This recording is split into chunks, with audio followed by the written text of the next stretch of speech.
I've been working as a security guard in an office building for about 6 months now. It's an easy job, mostly walking around, checking rooms, and making sure everything is locked up. The place is always dead quiet at night. Honestly, it's boring. The building itself is strange, though. Long hallways that don't seem to make sense, rooms that feel like they don't belong. But I never thought much of it until last week. That night started like any other. I was doing my rounds, walking through the basement. There's an old storage area down there, filled with dusty boxes and broken furniture that nobody ever touches. But something was different this time. There was a door tucked behind some old shelves that I swear wasn't there before. I've patrolled this place 100 times and I never noticed it. It didn't look new, though. The paint was chipped and the handle was rusted. I stood there, staring at it for a few seconds. Something about it felt wrong. But my curiosity got the better of me. I had to know what was behind it. Slowly, I turned the handle and pushed the door open. The room was small and cramped, with no windows. A single flickering light bulb hung from the ceiling. There were filing cabinets lining the walls and a desk in the corner covered in papers and photographs. But what really caught my attention was the video equipment.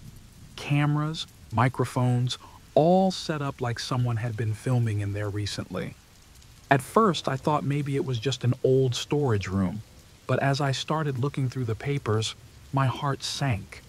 These weren't just random files. They were records, detailed logs about people. There were photos of people I recognized. Some of them worked in the building, and there were videos too, but I didn't have the stomach to watch them.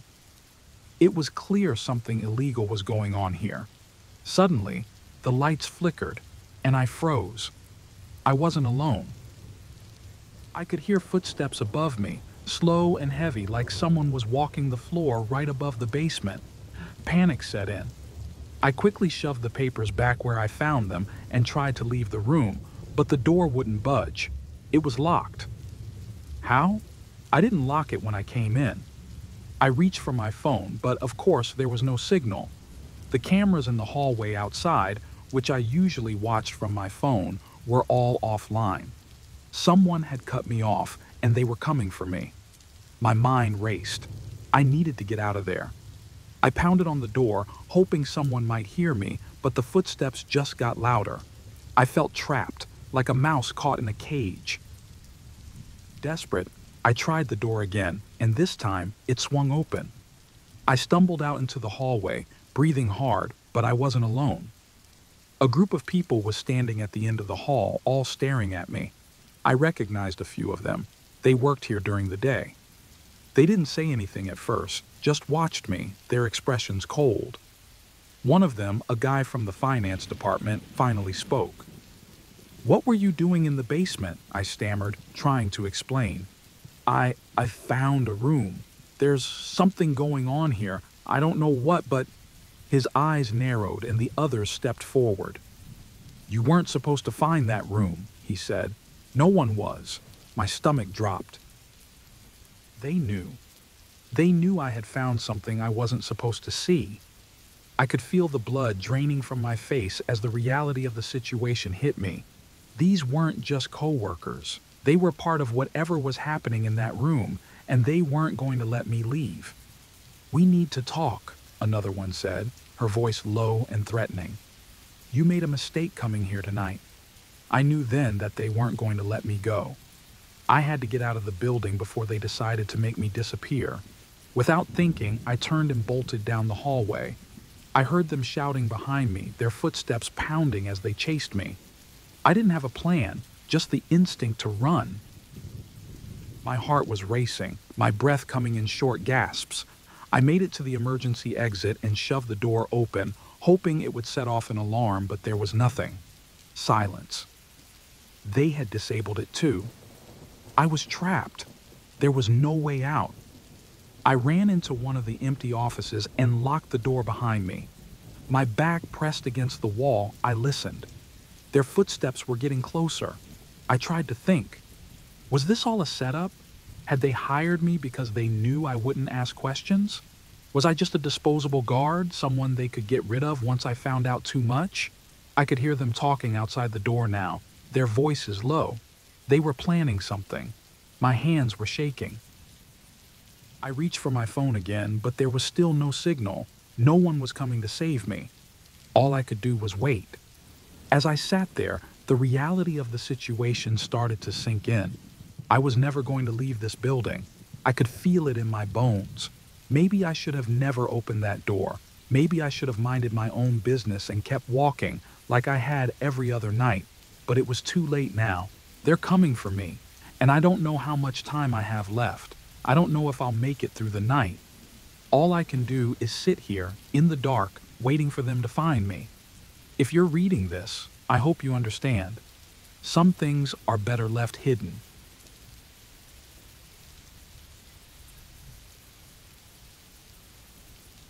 I work the night shift at a gas station in a small, quiet town.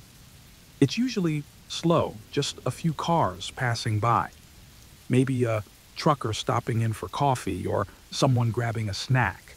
It's boring, honestly, but I like the peace. Most nights, it's just me and the empty parking lot, which feels like it stretches forever in the dark. But tonight, something feels off. Around 2 a.m., I notice a van driving by the station. It doesn't stop, just circles the parking lot slowly, almost like it's looking for something. At first, I didn't think much about it.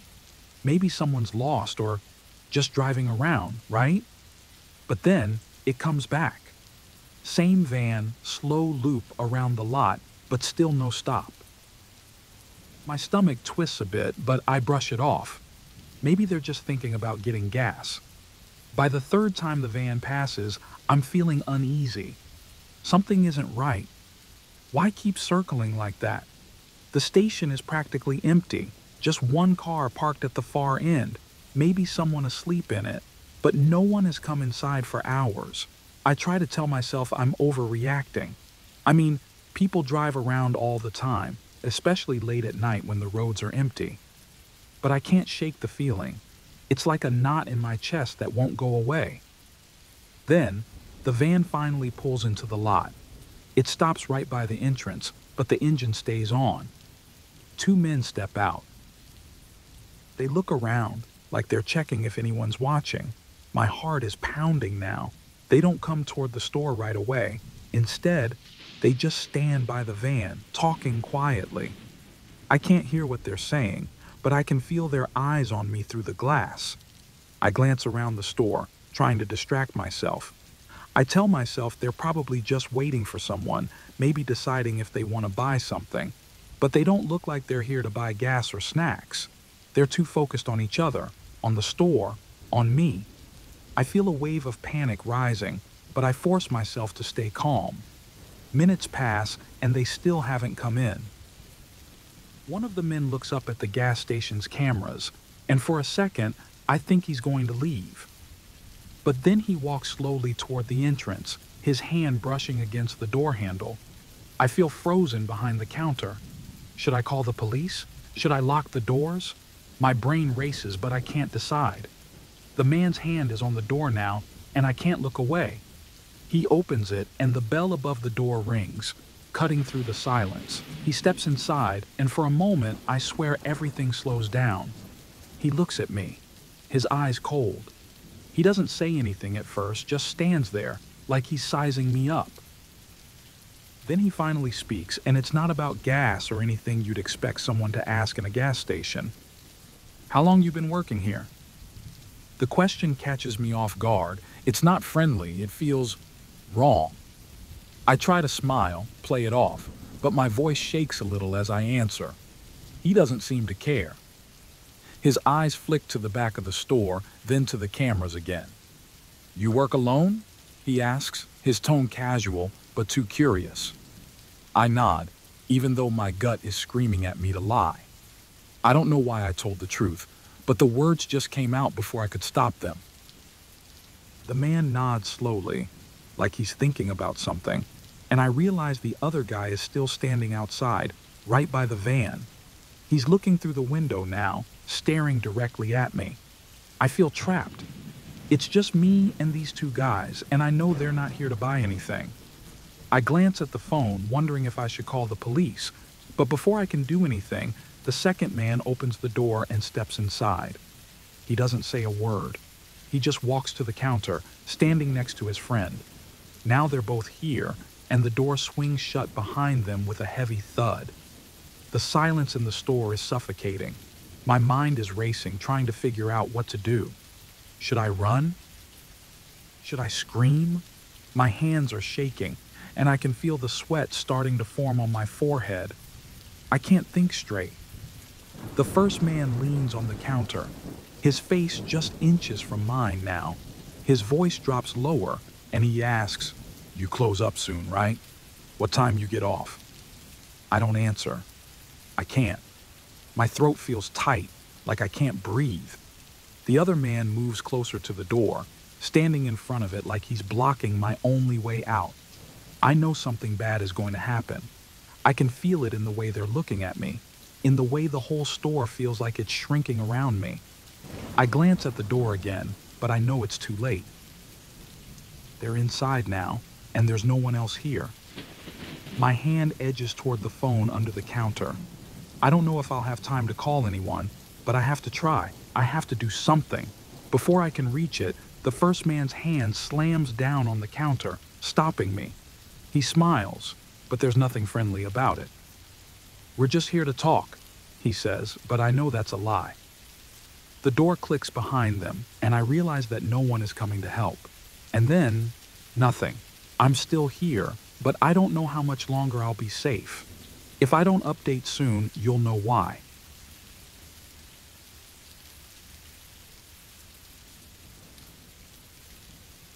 I never believed those stories people tell about things happening at night in hospitals. I thought they were just old rumors, meant to scare new staff like me. I've been working as a night janitor at this hospital for over a year. It's a quiet job, mostly. I just clean the halls, mop the floors, take out the trash. It's easy to lose yourself in the silence. But there's one part of the hospital I never liked: the abandoned wing. They shut it down years ago, before I started working here. Some say it was because of funding cuts, others because something happened there, but no one knows for sure. It's been locked up ever since, and it's become a place no one talks about. I walk past it every night during my shift, and each time I get this uneasy feeling in my stomach. The doors are always locked, the lights always off, and the whole place feels wrong. Tonight, though, it was different. I was cleaning the third-floor hallway near the abandoned wing when I heard something. At first, I thought it was just the usual sounds: pipes clanking, the building settling. But then, it didn't stop. It sounded like whispers, faint, like someone was talking just out of earshot. I stood there for a moment, mopping, trying to ignore it, but the sound got louder, and I swear I could hear the shuffle of feet. I told myself it was nothing, probably the wind or something. I went back to mopping, but the whispers wouldn't go away. My hands were shaking, and I couldn't concentrate. My curiosity got the better of me. I shouldn't have done it. I should have just ignored it. But instead, I found myself walking toward the doors of the abandoned wing. The lock was broken. I don't know how, but the door wasn't locked tonight. My heart pounded as I pushed it open, the hinges creaking like in a horror movie. The smell hit me first: dust, mold, and something else, something sour.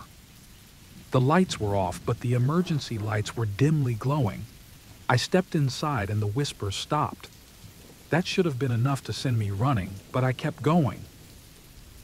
The hallway was long and empty, and I could see a few rooms with old beds and equipment covered in sheets. Everything looked like it had been forgotten for years.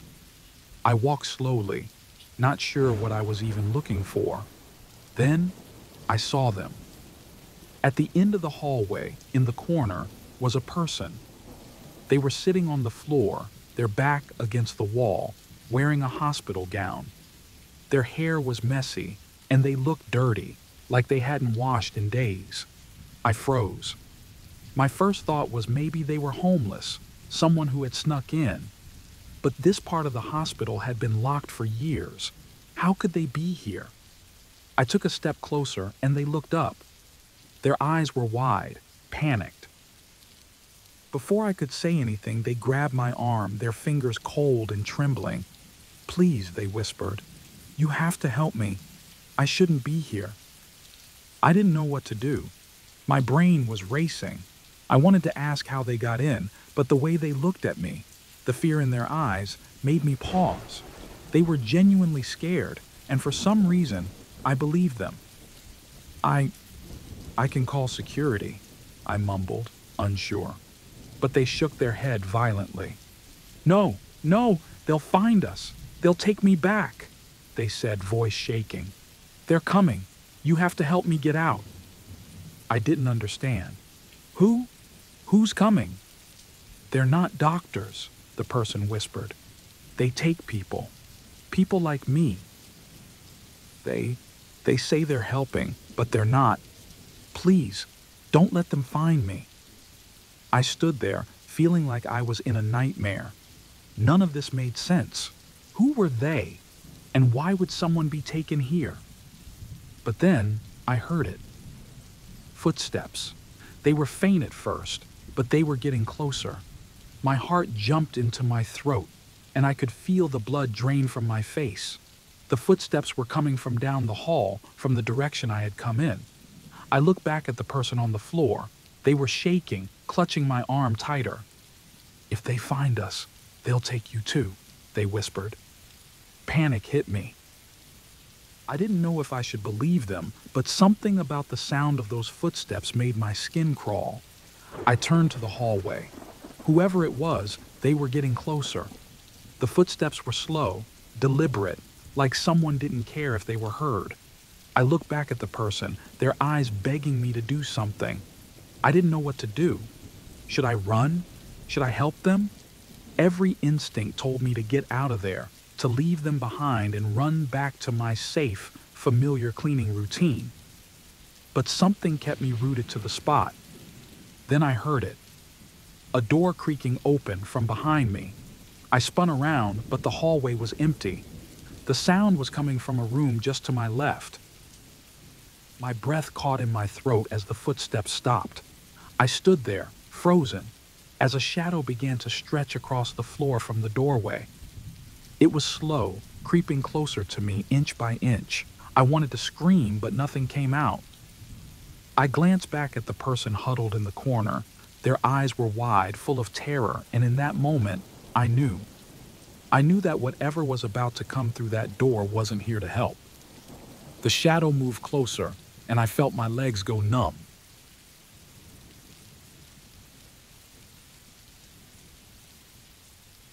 I work as a waitress in a small 24-hour diner. It's not a fancy place. Cheap coffee, greasy burgers, and regulars who come in at odd hours. The night shift is usually quiet, except for the man who comes in every night right after midnight. He always orders the same thing: black coffee, 2 eggs scrambled, and dry toast. He sits in the same booth near the window, eats slowly, and never says more than a word or two. For a while, I didn't think much of it. Some people are just creatures of habit, right? But then, I started to notice things, small things. His clothes, for example. They looked old, worn out, like he didn't care how he presented himself. His eyes were even worse, cold, blank, like he wasn't really there, even though he watched everything. At first, I thought I was imagining it. Maybe it's just because I was tired or bored with my job. But as the days went on, I realized it wasn't just in my head. He was always watching me. I started to get nervous every night around midnight, counting the minutes until he would show up. I'd feel my heart rate pick up when he walked through the door. He'd sit in his booth, eat, and leave without any trouble, but I could feel his eyes on me the entire time. It was like he knew something about me that I didn't, like he was waiting for something. I told a couple of my co-workers about it, but they just shrugged. "He's harmless," they said. "Just some lonely guy." but I couldn't shake the feeling that something wasn't right. I knew I shouldn't care, but I couldn't stop thinking about him. I started checking the clock every night, waiting for him to show up. I hated that I was so obsessed, but I couldn't help it.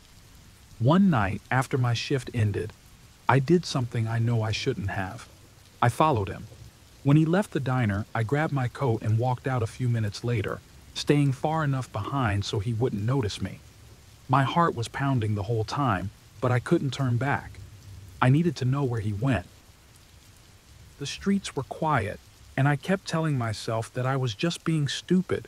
Maybe he lived nearby. Maybe there was nothing wrong with him. But as he walked further from the diner, past the usual residential areas, I started to feel more uneasy. He didn't slow down or look back. He just kept walking until he reached an old building at the edge of town. I hadn't even realized how far we had gone. I wanted to leave. Everything inside me screamed to just go home, pretend like none of this ever happened. But I didn't. I stepped closer to the building, hiding behind a tree as I watched him go inside. It looked abandoned, dark windows, broken door. Why would anyone come here? Against my better judgment, I followed him inside. I moved as quietly as I could, trying not to make any noise. The place smelled damp, like it had been left to rot for years. My heart pounded in my chest as I stepped into a small room at the back. And then, I saw them. Photos. Of me. They were everywhere. Some were close-ups of my face while I worked. Others were from outside the diner, like he'd been following me. I felt sick. My legs started shaking, and I wanted to run, but my feet wouldn't move. How long had he been doing this? How could I not have noticed? Just as I was about to turn and leave, I heard a creak behind me. I froze. Slowly, I turned around, and there he was, standing in the doorway. His face was calm, almost friendly, but his eyes, those same cold, blank eyes, stared right into mine. I wanted to scream, but no sound came out. He took a step toward me, and that was enough to snap me out of it. I bolted. I didn't care where I was going. I just needed to get out. My legs were weak, my breath coming in sharp gasps, but I kept running. I could hear his footsteps behind me, getting closer. I didn't dare look back. I turned down a narrow alley, hoping to lose him, but as soon as I did, I realized my mistake. It was a dead end. I turned to face him, trying to think of something, anything, that would get me out of this. He was walking slowly now, like he knew I had nowhere to go. My hands shook as he got closer, but then, instead of attacking, he pulled something out of his pocket. It was a piece of paper. He handed it to me without saying a word. I hesitated for a second before I opened it. Inside, in neat handwriting, were the words, "I've been waiting for you." My mind raced as I tried to make sense of it. What did that mean? Why me? I looked up at him, confused and terrified, but he just smiled. It wasn't a kind smile. It was empty, like everything else about him. I realized then that this wasn't just about following me or watching me. It was something worse, something I couldn't understand. Before I could ask anything, he turned and walked away, leaving me standing there in that alley, shaking and holding the note. I thought about running, calling the police, but something inside me told me it wouldn't matter. He'd be back. He was waiting for me. And I think, deep down, I was waiting for him too.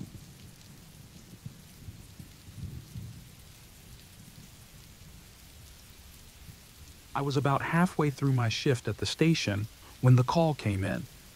The town had been dead quiet all night, nothing out of the ordinary. Most nights were like that here. It was the reason I took this job in the first place. The quiet was peaceful, but something about that call unsettled me from the start. The dispatcher's voice was crackling, barely coming through on the radio. "House on Oak Road. Distress call. Possible break-in." I knew that house. It belonged to the Browns, an older couple. They were out of town, gone for at least another week. I'd seen their car packed and the house all locked up. The lights had been off since they left. No reason for anyone to be there. I figured it was a mistake, maybe a glitch in the security system or something. Still, protocol meant I had to check it out. I grabbed my gear and got in the car, telling myself it was probably nothing. As I drove, the radio was strangely quiet. No more updates from dispatch, just static. I tried calling in, but the connection kept dropping. It was odd, but I brushed it off. I'd check the house, clear the call, and be back at the station in no time. When I pulled up to the house, everything looked normal at first. No lights, no sounds, just the house sitting there in the dark, like always. But as I stepped out of the car, something caught my eye. The front door. It wasn't closed. It was just barely open, swinging slightly in the breeze. That's when I felt it. Something wasn't right. My stomach twisted and my skin went cold. I tried the radio again. Nothing. A part of me wanted to leave right then, go back to the station and report the door as a fluke. But I couldn't. I had to check it out. The house was silent as I walked in. The door creaked when I pushed it open further, the sound much too loud in the stillness. My flashlight swept the room, and that's when I saw it. Broken furniture, glass shattered across the floor, and a thick streak of blood running across the carpet. I froze.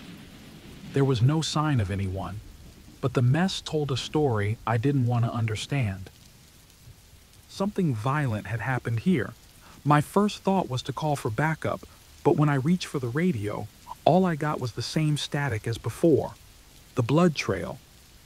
It led toward the back door, which was wide open, showing the dark woods behind the house.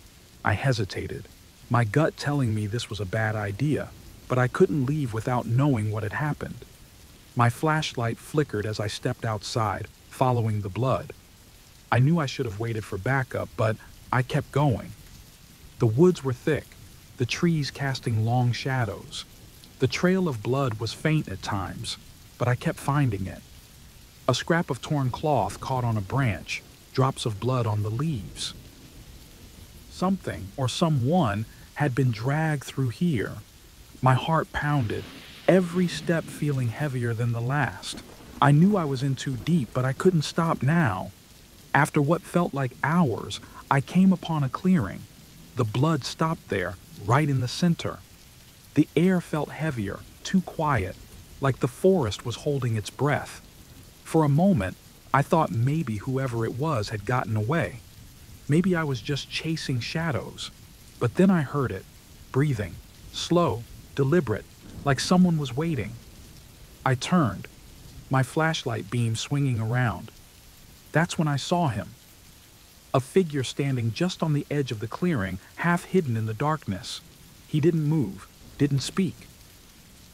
He just stood there, watching me.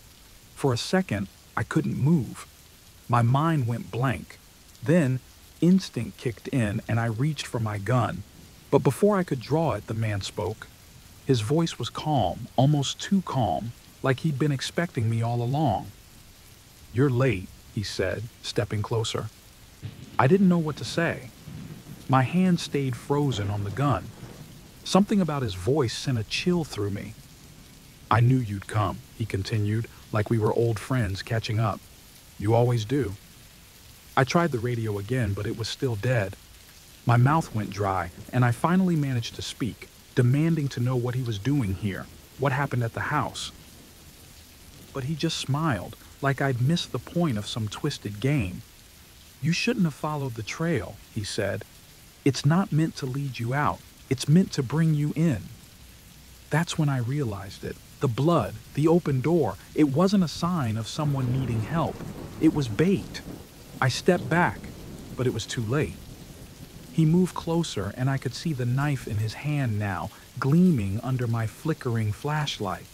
My heart was pounding so hard I thought it would burst. "Help!" I shouted, my voice breaking as I tried the radio one last time. But the woods swallowed my voice, the static still mocking me. No one was coming.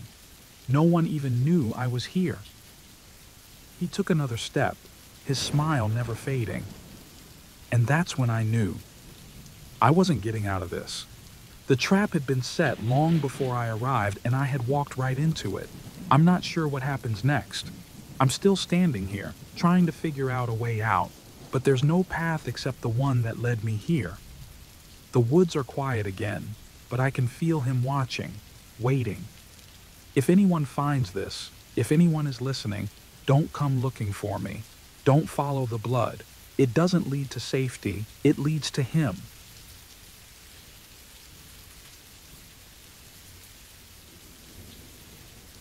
I work as a night security officer in one of the tallest, most expensive high-rises in the city. It's a quiet job, mostly just watching cameras and doing rounds in the empty hallways. People pay a lot to live here, so it's always safe. My shift is long and sometimes I feel bored, but I can't complain. It's peaceful most nights, and I usually don't have to do much. Last Tuesday started the same as any other. I sat in the security room, eyes on the monitors, sipping my coffee. Most of the residents were asleep, only a few lights on in some apartments. Around 2 a.m., I saw something strange. On one of the cameras, there was a figure. It wasn't clear, just a blur in the hallway on the 18th floor. I leaned in, thinking maybe I imagined it, but when I rewound the footage, it was gone. Just like that. No movement, no sign of anyone. I felt uneasy but didn't think too much about it. Maybe it was a trick of the light or a reflection. These cameras aren't perfect, right? But the next night, something else happened. I was watching the monitors again and I noticed one of the residents, Mrs. Turner, step out of her apartment. She stood there, just outside her door, looking around like she was searching for something. She stayed there for a while, then went back inside, but her expression was off. It was like she knew something was wrong. The way she kept looking over her shoulder stuck with me. I decided to keep an eye on her floor, just in case. Nothing happened for the next hour, but then I noticed lights flickering in the hallways on multiple floors. It wasn't the whole building, just random spots. I wrote it down in my report, but when I checked later, the lights were working fine. It felt like everything was normal when I looked, but I knew it wasn't. Things got stranger after that. Residents were moving around at odd times, looking more nervous. And there were shadows, I swear I saw them, in places where no one should be standing. The shadows seemed to shift, like they were watching, waiting for something. I thought about reporting it to my supervisor, but I knew how it would sound. Who would believe me? One night, I couldn't take it anymore. I decided to go up and check things out myself. I started on the 18th floor, where I saw the figure that first time. The hall was empty, of course, but something felt wrong. Doors were slightly open, like someone had been there, but when I knocked, nobody answered. I looked closer and noticed little things. Keys out of place, a magazine that wasn't there the last time I did rounds. Then, I found an apartment where the door was almost closed but not quite. I shouldn't have gone in, but I pushed the door gently. The room was dark, everything quiet, but it didn't feel empty. It was as if someone had just left, leaving no trace behind. My skin crawled, and I quickly shut the door, not wanting to be there any longer. That night, when I returned to the security room, I couldn't shake the feeling that someone had been watching me. I went back to the cameras and rewound the footage, but nothing showed up. Just me, walking through the halls, alone. But I knew I wasn't. I felt it. Then, the worst happened. It was around 3 a.m., and I saw movement on one of the cameras. This time, it wasn't in the hallways. It was in the security room, my room. Someone had been there. I couldn't believe it. I checked the other feeds, trying to see where they went, but they all started glitching out. The screens flickered, and the camera angle shifted. I felt cold dread settle in my stomach. I rushed back to the security room, but when I got there, it was empty. All the monitors were still on, but something was different. The feeds were all wrong, the angles off, and then I saw it. On the main screen, one of the cameras showed the back of my chair. My chair. Someone had turned the camera to watch me. My heart raced. I quickly turned around, half expecting to see someone standing behind me. But the room was empty, silent. Just me, breathing hard in the middle of the night.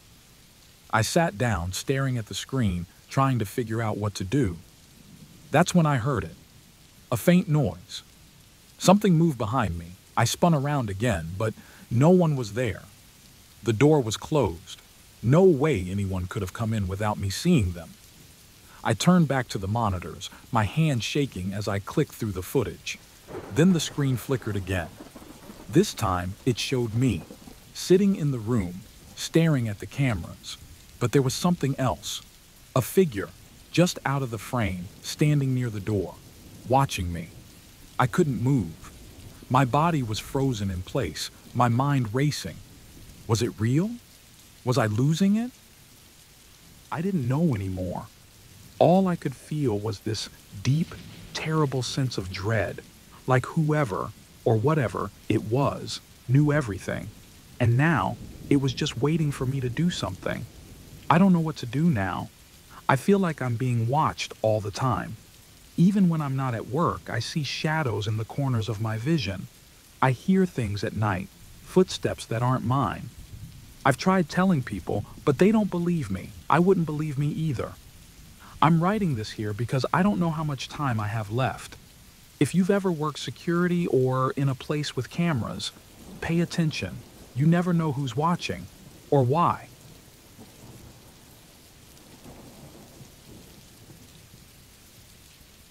I've been driving a cab for about 5 years now, mostly at night. It's quieter then, less traffic, fewer people, and honestly, that's how I like it. I pick up all kinds of people, some drunk, some tin, some just needing a ride home after a long day. It's a routine. You don't expect much, and most nights are pretty boring. But that night, it was different. It's the kind of night you don't forget. I don't think I'll ever get it out of my head. It was past midnight, maybe 2 a.m. I was just finishing up my shift, hoping for one last fare before heading home. The streets were almost empty, just the way I liked it. The hum of the engine was the only sound keeping me company, and I was starting to feel the tiredness creep in. I was about to call it a night when I saw him. He was standing on a corner, right under a flickering streetlight. He looked normal enough, wearing a dark jacket and jeans. I remember thinking he was probably just another guy heading home from work or something. I pulled over, and he got in without saying much. Just a nod, then gave me an address that was way out of town. A long drive. At first, it didn't seem like a big deal. The money would be good, and the streets were quiet. But something about the way he gave the address made me a little uneasy. Maybe it was how calm he was, too calm, almost like he was rehearsing it. I brushed it off, though. I've had plenty of weird passengers before. We started driving, and at first, he didn't say much. I didn't mind. Silence is better than a drunk passenger who won't stop talking, you know? But after about 15 minutes, he started asking questions. Normal stuff at first. How long I'd been driving, if I worked the night shift a lot, if I ever got scared working so late. I shrugged off the questions, giving short answers, hoping the conversation would die out. But he kept going. He asked if I'd ever picked up someone dangerous, if I'd ever had to defend myself. His tone was casual, like we were talking about the weather, but the questions? They were strange. I started to feel a knot in my stomach, but I didn't want to show it. I just told him that most people were harmless, and I hadn't run into any real trouble. That's when he smiled, this weird smile that didn't reach his eyes, and said, "Yeah, most people are harmless, until they're not." I didn't know what to say to that. My hands tightened on the wheel, and I focused on the road, trying to ignore the growing feeling that something was very wrong. He was quiet again for a few minutes, just staring out the window, and I hoped that would be the end of it. But then he started talking again. This time, he wasn't asking questions. He was telling me things. He said he'd done things he wasn't proud of, dark things.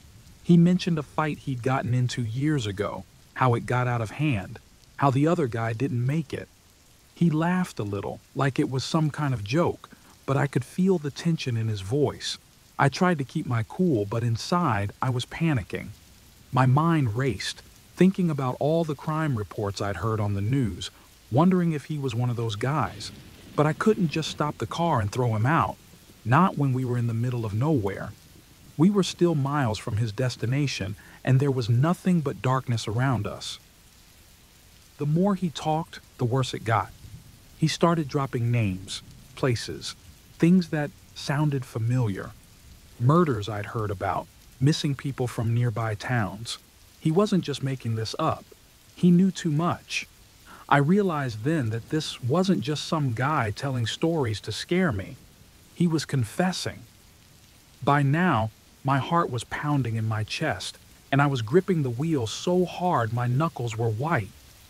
I thought about pulling over, making an excuse, but I was terrified of what he'd do if I stopped. So I kept driving, praying that I'd make it to the destination, that he'd just get out and walk away. But then he said something that made my blood run cold.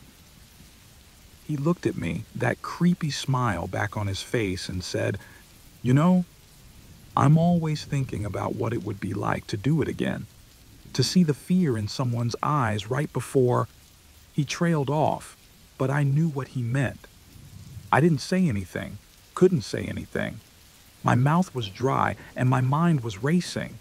I was trapped in this car with him, no way out, no help in sight. The rest of the drive was a blur.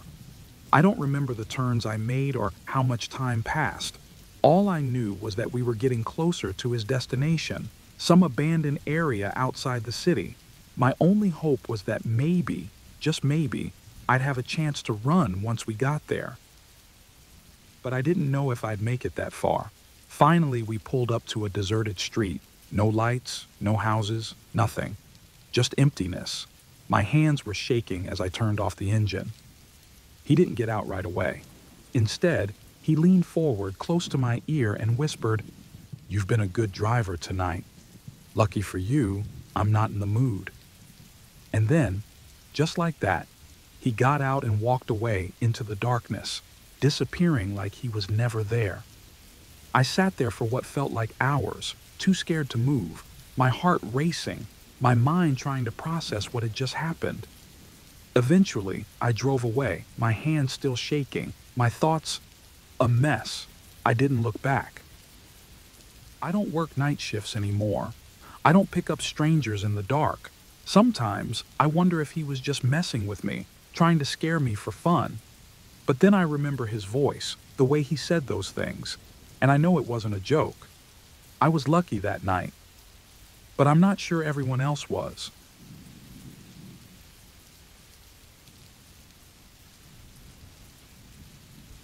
I work the night shift at a 24-hour convenience store. It's not a glamorous job, but it's usually quiet.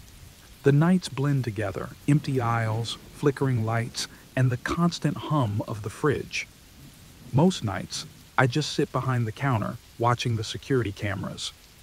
The streets are dead at this hour, so I barely see anyone, except the occasional late-night customer. Last night started like any other. The clock had just hit 2 a.m. when I noticed someone come in. A woman, mid-30s maybe, looked nervous. She kept glancing over her shoulder, pacing near the back, never staying still for long. She wasn't picking anything up, just walking in circles, mumbling to herself. At first, I thought she might be drunk or something, but there was something about the way she moved, like she was trying to stay invisible. I couldn't shake the feeling that something was wrong. I watched her for a few minutes from behind the counter, pretending to check the cameras. There wasn't much going on outside, just a car parked across the street, its headlights off. It had been there for a while, but I didn't think much of it. After what felt like too long, I decided to approach her. I walked up to her slowly, not wanting to scare her. "Hey, are you okay? Do you need any help?" I asked. She jumped, like she didn't even know I was there. Her eyes were wide, panicked. "He's following me," she whispered, almost too low for me to hear. I don't know what to do. Immediately, my stomach sank. I glanced around the store. There was no one else inside, and it was too late for anyone else to be around. "Who's following you?" I asked, keeping my voice steady, though I could feel my pulse racing. She didn't answer. She just kept looking toward the door. My eyes followed hers to the car outside. The same car I'd seen earlier. The hairs on my neck stood up. The driver wasn't getting out, just sitting there, waiting. It had circled the block a couple of times before parking there again, but I thought nothing of it until now. "We should call the police," I suggested, but she grabbed my arm, shaking her head violently. "No, no, please don't. He'll know. He'll kill me if I do." Her voice broke on the last word. I didn't know what to do. Part of me wanted to call anyway, but another part, the scared part, listened to her. Maybe she was right. Maybe calling would make things worse. My gut was telling me this situation was way over my head. I led her to the small bench behind the counter, hoping it might make her feel safer, but even sitting there, she couldn't relax. She kept glancing toward the door, fingers twitching nervously in her lap. I kept an eye on the cameras, watching that car like a hawk. And then, just as I thought it couldn't get any worse, the headlights of the car turned on. My heart skipped a beat. The engine roared to life, and the driver slowly opened the door. I could see his silhouette now. He wasn't in a rush. He was moving slowly, like he had all the time in the world. My mouth went dry. He walked toward the store, and even though I couldn't see his face clearly, I could feel his eyes on me through the glass. I panicked. I looked at the woman, and she was already shaking her head, tears in her eyes. "Please, don't let him find me." I had to think fast. There was a back exit through the stockroom, but it wasn't meant for customers. Still, I didn't see any other choice. I took her by the arm and led her toward the back, trying to stay calm even though my own fear was starting to bubble up. The man was close now, just feet away from the door. I could see his hand reach for the handle. My heart was pounding in my ears as I hurried us through the narrow hallway behind the counter. I fumbled for the keys to the stockroom, my hand shaking, and finally unlocked the door. "Go," I whispered to her, pointing to the exit at the far end of the room. She didn't wait. She bolted toward it, and I followed close behind, glancing over my shoulder to see if he had made it inside yet. Just as we reached the exit door, I heard the chime from the front of the store, the unmistakable sound of the door opening. My chest tightened. He was inside. I shoved the woman through the back door and stepped out after her, but I didn't close it all the way. Instead, I left it slightly ajar and crouched down, listening. I could hear his footsteps inside, slow and deliberate, walking through the aisles. He wasn't in a hurry. He knew we were still close. I held my breath, praying he wouldn't come into the back room. For a few seconds, everything was quiet. Too quiet. Then, the footsteps grew louder, moving closer to the door I'd left open. I signaled to the woman to run. We didn't have time to wait. She hesitated for a second, looking at me with wide, terrified eyes, and then took off into the night. I followed her as fast as I could, my heart racing. But just as we reached the alley, I heard it. A soft creak behind me. I froze, turning just in time to see the door to the back room swing open fully. The last thing I remember is the sound of footsteps, faster now, closing the distance between us. I don't know if we made it. I don't remember. All I know is that I'm still running, even now, in my mind. The fear hasn't left me. Every night I see his shadow just behind me, getting closer. Did we escape that night? I can't say for sure. But sometimes I hear footsteps when there's no one around.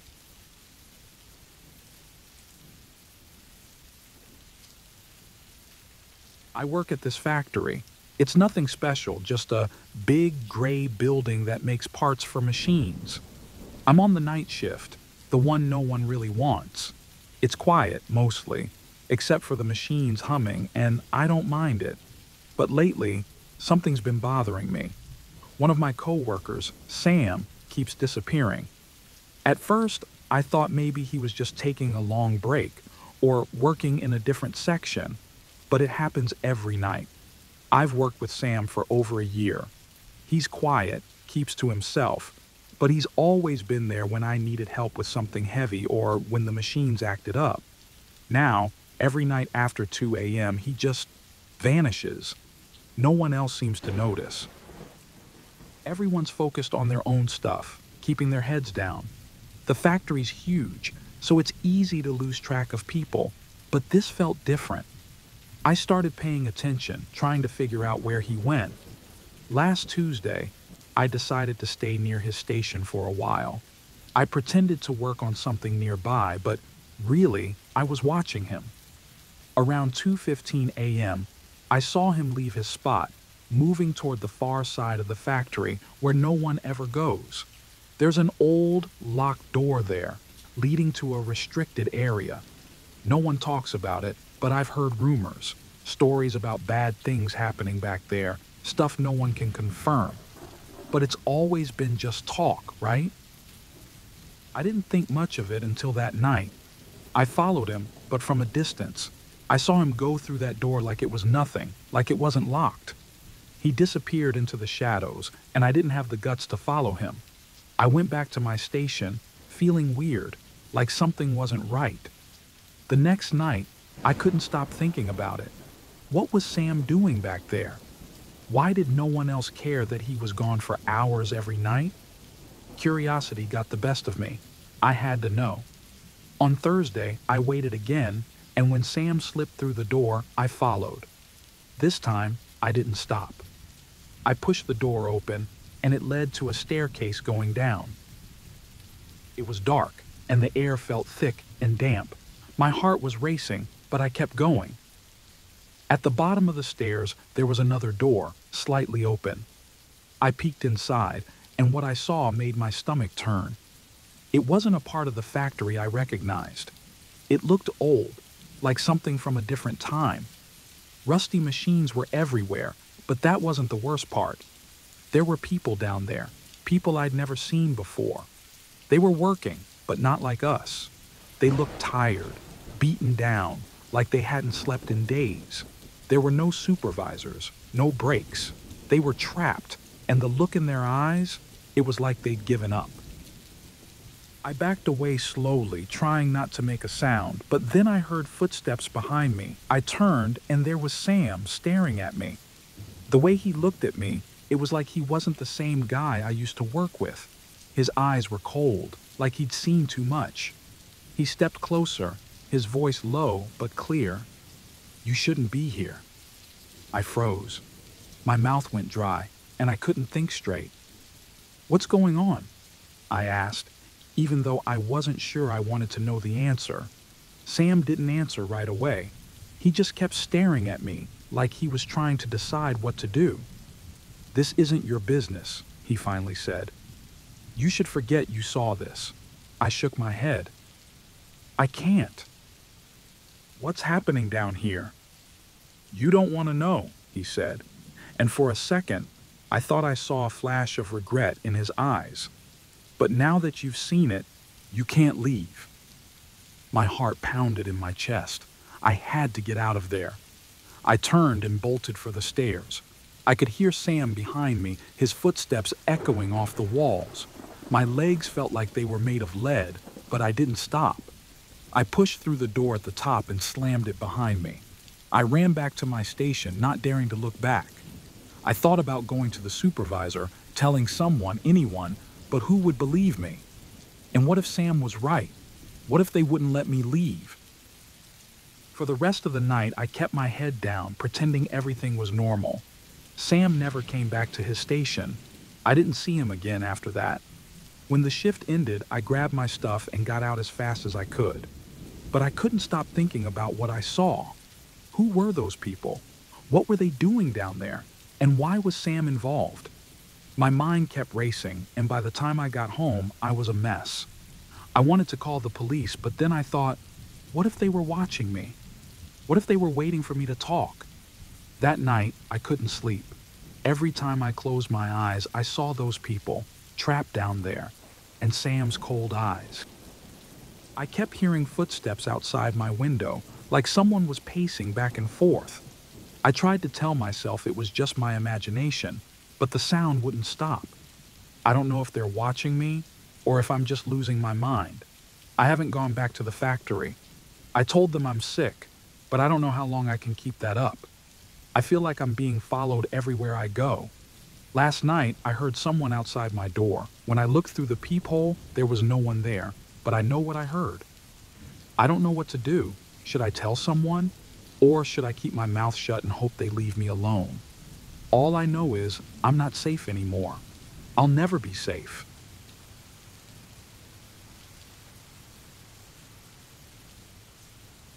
I work night shifts as a nurse in a small hospital. Normally, the nights are quiet. Most patients sleep, and my duties are routine. But a few nights ago, something happened. Something I can't forget, no matter how hard I try. It was past midnight when I got the call. A patient was being transferred from another hospital. This wasn't unusual, but I was already tired, and I wasn't in the mood for any extra work. The papers were supposed to arrive before the patient, but they came together, and the transfer nurse left in a hurry. That should have been my first warning sign. He didn't say anything, didn't even look me in the eye. He just handed me the paperwork, nodded at the stretcher, and walked out. I glanced at the patient, a middle-aged man, completely still. His eyes were closed, and he looked wrong. Not the normal kind of unconscious. His skin was too pale, and there was this odd stillness about him. But I told myself it was fine. People get transferred like this all the time. The paperwork, though, was a mess. It was incomplete. No medical history, no diagnosis, no explanation for the transfer. The only thing filled out properly was his name, John Doe. I remember thinking that maybe this was a bureaucratic error, but deep down, I felt something was off. I tried calling the transferring hospital for more information, but no one answered. It was late after all. Maybe they were understaffed. I tried to brush it off, but my stomach had this heavy feeling. I went back to the patient. His vitals were stable, everything looked normal on paper, but he wasn't responding to anything, not even reflex tests. I've seen comatose patients before, but this felt different. He didn't even twitch. I decided to keep an eye on him, but honestly, I felt uneasy being alone with him. The ward was almost empty that night, just me and a few other nurses who didn't seem to care about what was going on. I asked them if they knew anything about the transfer, but they shrugged it off. I couldn't shake the feeling that something was being hidden from me, like they didn't want to get involved. Time passed slowly. I couldn't focus. I kept checking on John Doe, hoping for something, any sign of improvement. Nothing changed. The silence in the room was overwhelming, just the steady beep of the monitor. My hands felt cold, and I could hear my own heart beating too loud in my ears. At around 3 a.m., I decided to dig deeper. I went through the transfer documents again, hoping I missed something. That's when I saw it. A small note scribbled in the corner of one page. Failed transfer attempt. Severe complications. Keep isolated. My blood ran cold. I hadn't noticed it before. My mind raced, trying to make sense of it. What complications? Why was he transferred at all? I needed answers. I tried calling the transferring hospital again. This time, someone answered. When I explained who I was and why I was calling, the person on the other end went silent. Then, in a shaky voice, they said, "That patient, he's not supposed to be there. He's missing from our ICU. We never approved the transfer. You need to send him back immediately." I could barely process what they were saying. I asked for more details, but they cut me off. "He's contagious. Extremely contagious.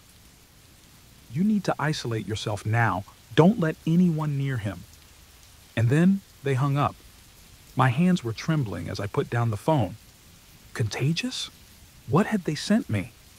I turned around, and that's when I saw it. John Doe was moving. His head turned slightly, and his eyes opened. Wide, unblinking eyes, staring straight at me. For a moment, I couldn't move. My body felt frozen, like every muscle was locked in place. He had been unresponsive all night, and now, just after that phone call, he was awake. But it wasn't normal. The way he moved wasn't natural. It was slow, deliberate, like he was trying to remember how to control his own body. I backed away, heart pounding, trying to think of what to do next. My first instinct was to call for help, but when I reached for the phone, I stopped. What if he was really contagious? What if I had already exposed everyone in the ward? My mind was racing, jumping from thought to thought, each one worse than the last. John Doe was sitting up now, still staring at me, his mouth slightly open like he was trying to speak but couldn't. The sound of the monitor's steady beep filled the room, but it was drowned out by the blood rushing in my ears. I felt trapped, stuck between running for help and the fear of what he might do next. Finally, I managed to move, taking slow steps toward the door. I didn't turn my back to him. I couldn't. As I reached for the handle, I heard a soft noise, like a whisper. It was coming from him. His lips were barely moving, but I could make out a single word, help. I froze again, my hand on the door, unsure of what to do. I wanted to help him, but something deep inside told me that this wasn't someone who could be helped. Not anymore. The hospital wanted him back, and I couldn't shake the feeling that they weren't telling me everything. The door felt so far away now, and I could feel his eyes on me, waiting for me to make a move. My mind screamed at me to leave, but my legs wouldn't listen. All I could think about was the word on the phone, contagious.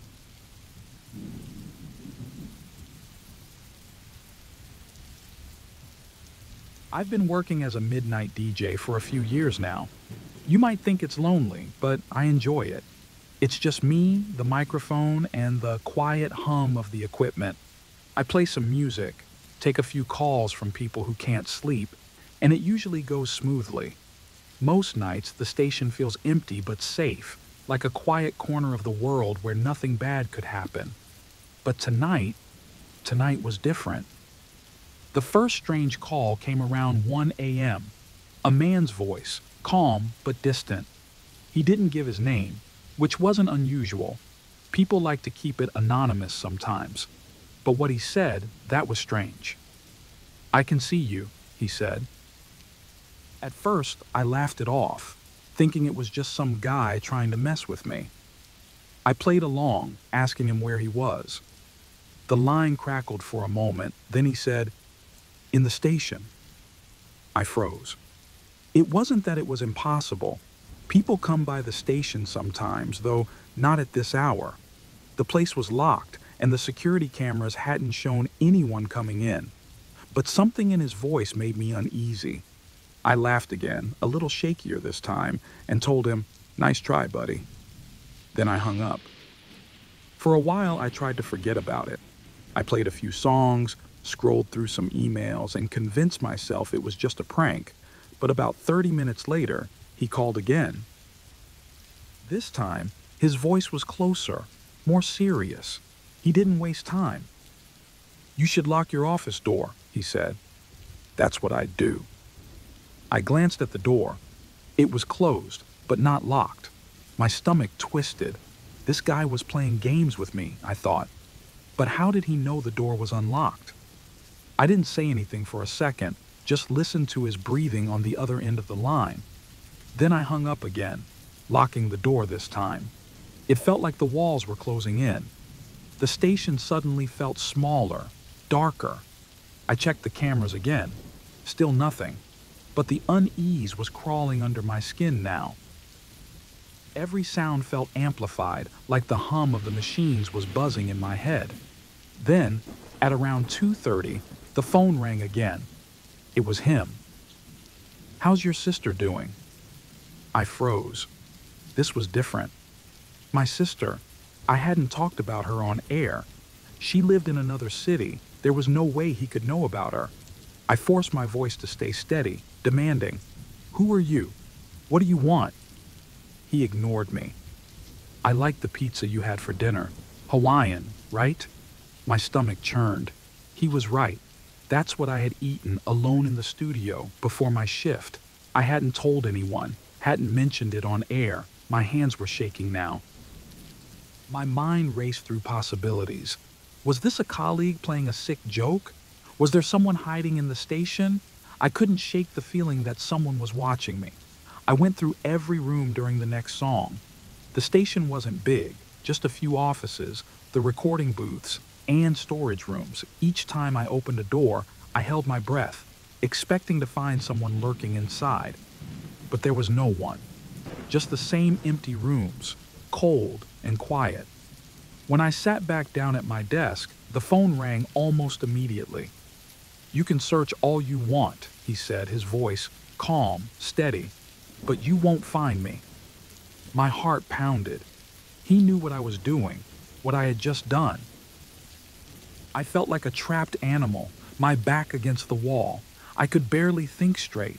The logical part of my brain told me it had to be a prank. There had to be some way he was getting this information. But the fear, the pure, crawling fear in my chest, told me something else. It told me I wasn't alone. I couldn't take it anymore. I picked up the phone and tried to sound confident, but my voice cracked. I asked him, "What do you want from me?" He chuckled. It was a soft, slow sound that sent shivers down my spine. "I want to see how long you last." That was it. I wasn't going to sit there and take it anymore. I told him I was calling the police, that they would track him down.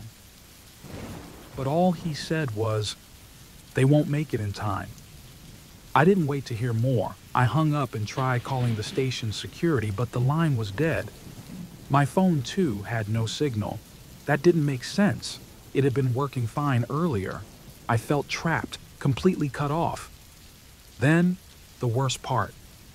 As I sat there, thinking about my next move, the intercom crackled to life.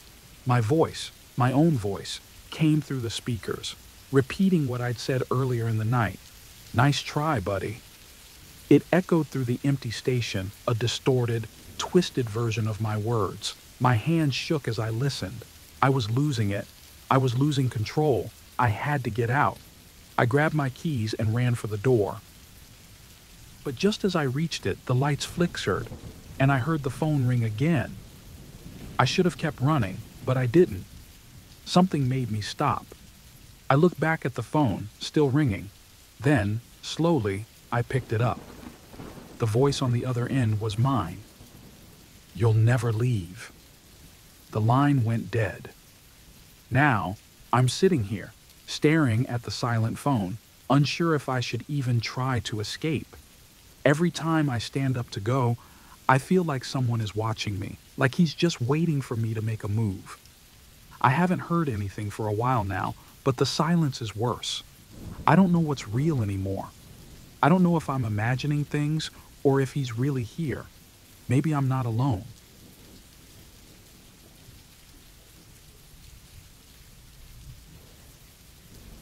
I've been driving trucks for 10 years now. I'm used to long, lonely roads, the ones where the only light comes from my headlights and the occasional reflective road signs. Some drivers hate that. They say it makes them feel like they're the only person left in the world. For me, it's peaceful, at least most of the time. But last night was different. The silence felt wrong, heavy, like something was going to happen. I brushed it off, focused on the road ahead. I had another 6 hours to go before I'd get to my stop. Everything was normal, until it wasn't. It was around 2 a.m. when I saw him, a guy standing by a broken-down car, waving me down. I almost kept going. You hear stories, you know?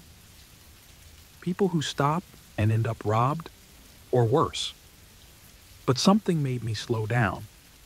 Maybe it was how tired the guy looked, or maybe it was just the fact that I'd been driving for hours and needed a break from the monotony. Against my better judgment, I pulled over and rolled down the window. He walked up to the truck, looking worn out and nervous. said his car broke down and he needed a ride to the next town. I looked at him for a second, taking in the way his hand shook slightly and how he avoided looking me in the eye. But I told myself it was late, and maybe he was just cold or tired. "Get in," I said, and he climbed into the passenger seat. The first few minutes were quiet. He didn't say much, and I didn't push him. We just drove. But the longer he sat there, the more I noticed small things. He kept fidgeting with his jacket, pulling it tighter around himself even though the cab was warm. His eyes darted around but never stayed on me or the road for long. I tried asking him a couple of questions just to fill the silence. "Where are you headed?" I asked. He mumbled something about meeting a friend in the next town, but his words were vague. "What happened to your car?" I tried again. "Engine overheated," he said, but there was hesitation in his voice, like he was making it up as he went along. My gut told me something wasn't right. Maybe I was just being paranoid. Maybe not. But I didn't press him. Instead, I kept driving, gripping the wheel a little tighter and keeping my eyes on the road, though my mind was racing. We drove for about an hour before I decided to stop for gas. The station was one of those old, run-down places where you're lucky if they still have coffee inside. I pulled in and told the guy I'd be back in a minute. He nodded, didn't look at me. I went inside, grabbed a cup of coffee, and noticed a TV in the corner. The news was on, and I wasn't really paying attention until I caught the words, "Fugitive still at large, considered dangerous." My eyes snapped to the screen. The image showed a man who looked a lot like the guy sitting in my truck.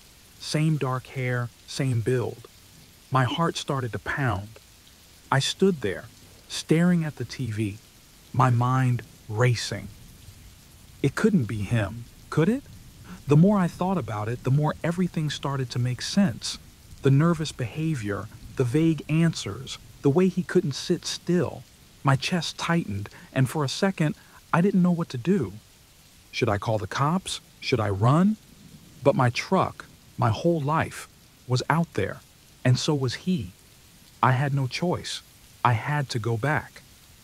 Walking back to the truck was the hardest thing I've ever done.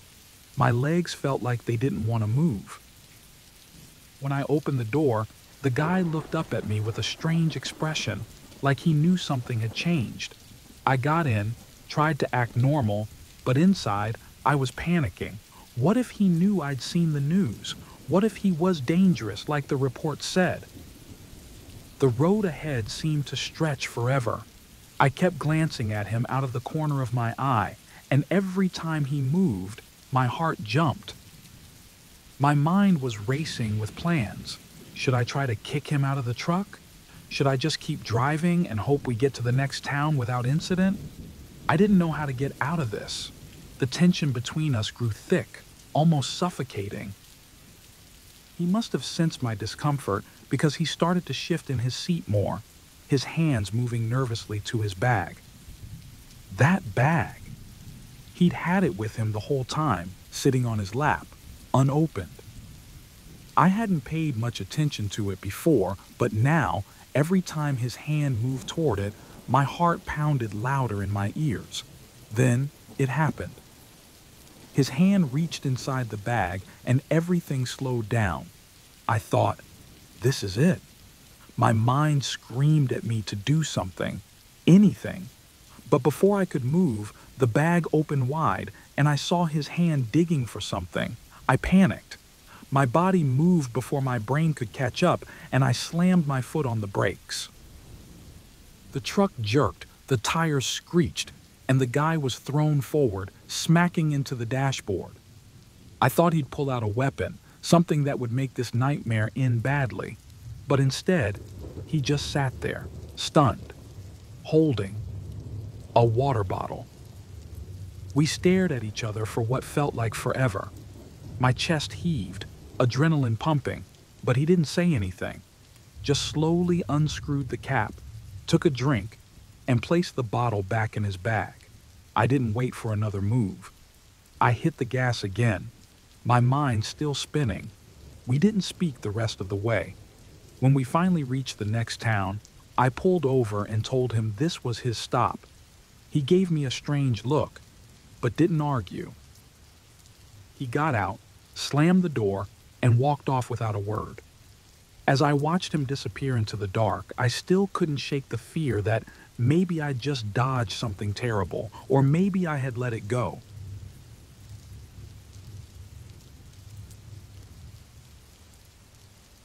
I've worked as a night shift security guard at a storage facility for about 6 months now.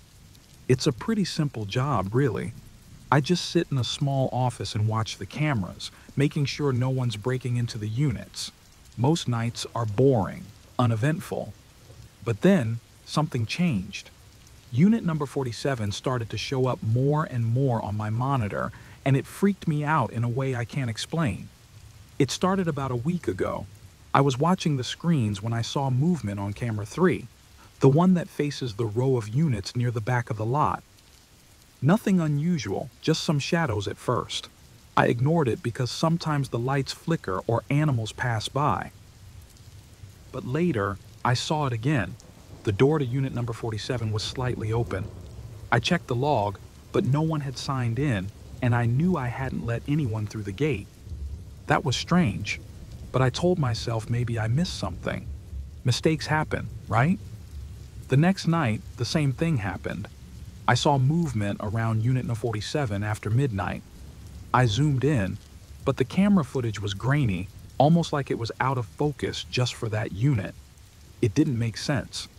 There was no one on the property except me. I double-checked everything. No sign-ins, no alarms. I started to think maybe the camera was faulty. But this kept happening, night after night, and I couldn't shake the feeling that something was off. On the 5th night, I decided to check it out in person. I was tired of feeling paranoid, tired of staring at the screen waiting for something to happen. So I grabbed my flashlight and headed out to unit number 47. The storage facility is pretty creepy at night. It's just rows and rows of metal doors, and the lights are dim, casting long shadows everywhere.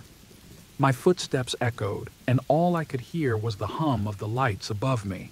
When I reached unit number 47, the door was closed, but something didn't feel right. The padlock was in place, but I could swear I heard something inside. Soft sounds, like whispering, or maybe the rustling of paper. My heart started racing. I should have walked away right then, but I didn't. I had to know what was inside. With shaky hands, I unlocked the unit. I don't know what I expected, but it wasn't what I found. Inside, the air was heavy, musty. There were piles of things scattered across the floor, old, broken toys, clothes stained with what looked like blood, and photos. The photos were the worst. They were of people, but their faces had been scratched out or torn off completely. I felt sick to my stomach, and for a moment I thought I might throw up. Then I heard it, movement behind me. I spun around, shining my flashlight into the dark. There was a figure at the edge of the light, standing in the shadows. My heart nearly stopped. It wasn't clear, just a silhouette, but I could see enough to know I wasn't alone. Someone had been using this unit, and they were right there, watching me. I don't remember much after that. Panic set in, and I ran for the door, but before I could get out, it slammed shut. I was trapped inside with whoever or whatever was in there. My hands fumbled for the lock as I heard footsteps approaching, slow and deliberate. My radio crackled, but no one responded. I tried calling for help, but all I got was static. The whispering started again, louder this time, but I couldn't understand the words. In pure terror, I finally managed to force the door open and bolted back to the office. I don't think I've ever run that fast in my life. When I got inside, I locked the door behind me, breathing hard, my hands shaking so badly I could barely hold the keys. I stared at the monitors, expecting to see the figure following me, but the cameras showed nothing. It was like no one had been there at all. I couldn't just sit there. I needed to know what had happened, so I rewound the footage. I watched myself on the screen as I approached unit number 47, opened the door, and stepped inside. But that's when things got weird. The footage showed me standing there, staring into the unit for a long time. There was no sign of anyone else, no shadowy figure, no movement. It was just me, frozen in place. Then, suddenly, I ran out, slammed the door, and rushed back to the office. I replayed it again and again, but it was always the same. There was no one else there. It didn't make sense. I knew what I saw. I wasn't imagining it. But the camera said otherwise. I've been trying to figure it out ever since. Was it all in my head? Did I somehow imagine everything in that unit? Or is there something more going on that the cameras just can't see? I haven't told anyone about it. Who would believe me? But I can't stop thinking about it. I still have to work the night shift, and every time I pass unit number 47, I feel this knot of fear in my stomach. I haven't opened it again, and I don't plan to, but I know something is wrong with that place. Something was there that night, watching me, and I don't know if I'll ever figure out what it was. All I know is I'll never look at unit number 47 the same way again.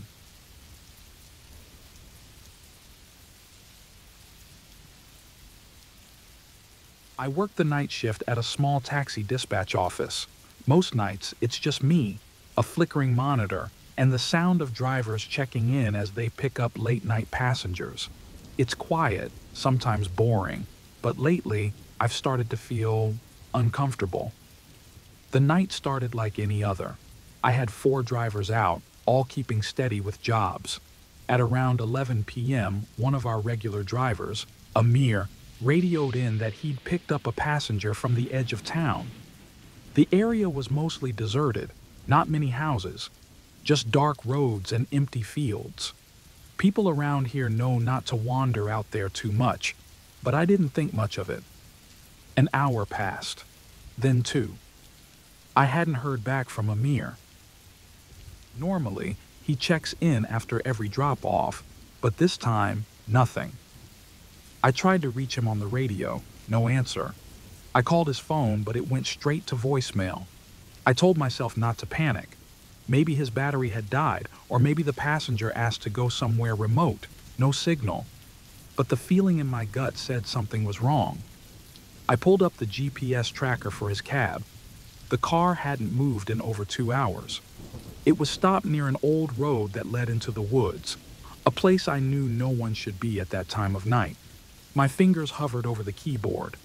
I tried not to think about all the rumors I'd heard, drivers going missing, strange stories about that part of town. Nobody talked about it openly, but we all knew. I decided to reach out to one of the other drivers, Malik. He was working nearby, and I asked if he could swing by Amir's last known location. He didn't sound thrilled, but he agreed. I sat there, staring at the GPS dot on my screen. It felt like an eternity before Malik called back. His voice was shaky. "The car's here," he said, "but no one's inside." I froze. "What do you mean, no one?" "The cab's just sitting here, empty," he replied. "It looks like it's been abandoned." I felt a cold sweat trickle down my back. I told Malik to get out of there and come back to the office. As I waited for him, I began searching through the logs for Amir's last fare details. The passenger's name wasn't complete, just Mr. J, and the address didn't exist. How could I have missed this? I felt sick, a knot tightening in my stomach. Who was this guy? I tried to think rationally, but my mind kept spinning. I had to find out what happened. I started digging into old records, looking for anything that might explain this. What I found made my heart pound. Over the last few years, a few drivers had disappeared under strange circumstances, all after picking up passengers near the same area. Nobody ever talked about it because the cases were never solved. Just whispers. As I connected the dots, the phone rang. My heart jumped. I picked it up, expecting to hear from Malik, but the voice on the other end was someone I didn't recognize. It was low and calm. "You're looking for Amir, right?" the voice said. I know where he is. I gripped the phone tighter, my mind racing. Who are you? I managed to ask. That doesn't matter, the voice replied. But if you want to know what happened to him, you'll need to stop looking. My blood ran cold. What do you mean? The voice chuckled softly. You're in over your head. This isn't your business. Let it go. The line went dead. I stood there, the silence in the office suddenly deafening. My hands were trembling. Should I call the police? But what could I tell them? I didn't even know what was happening myself. I felt trapped, like something was closing in on me, and I didn't know where to turn. I couldn't just sit there. Against my better judgment, I decided to drive out to where Malik had found the cab. I don't know what I was thinking. I just had to see it for myself. The road was dark, the trees on either side like looming shadows. I kept checking my rearview mirror, convinced that I was being followed, though there was never a car behind me. When I reached the spot, the cab was still there, just sitting under the moonlight. I got out, heart racing, and walked toward it. The driver's door was open and there was no sign of a struggle, no blood. Nothing. But something on the seat caught my eye. It was a note. I picked it up with shaking hands and read the words written in small, neat letters. You should have listened. I felt like I was going to be sick. I backed away from the car, scanning the woods around me, expecting someone to jump out from the darkness. But there was nothing, just silence and the wind rustling through the trees. I bolted back to my car and sped back to the office, my mind racing with fear. I don't know what to do now. Amir is gone. Malik refuses to talk about it. Every time I ask, he changes the subject and tells me to forget it. But I can't. I keep thinking about that voice on the phone, the empty car, and the note. It's like they're waiting for me to make the wrong move. I'm writing this because I feel like I'm being watched. Maybe I'm paranoid, or maybe I'm next. If I disappear, someone needs to know what happened. I've started seeing the same car parked outside my apartment every night. I don't know who's in it, but they never get out. They just sit there, watching. I don't know how much time I have left.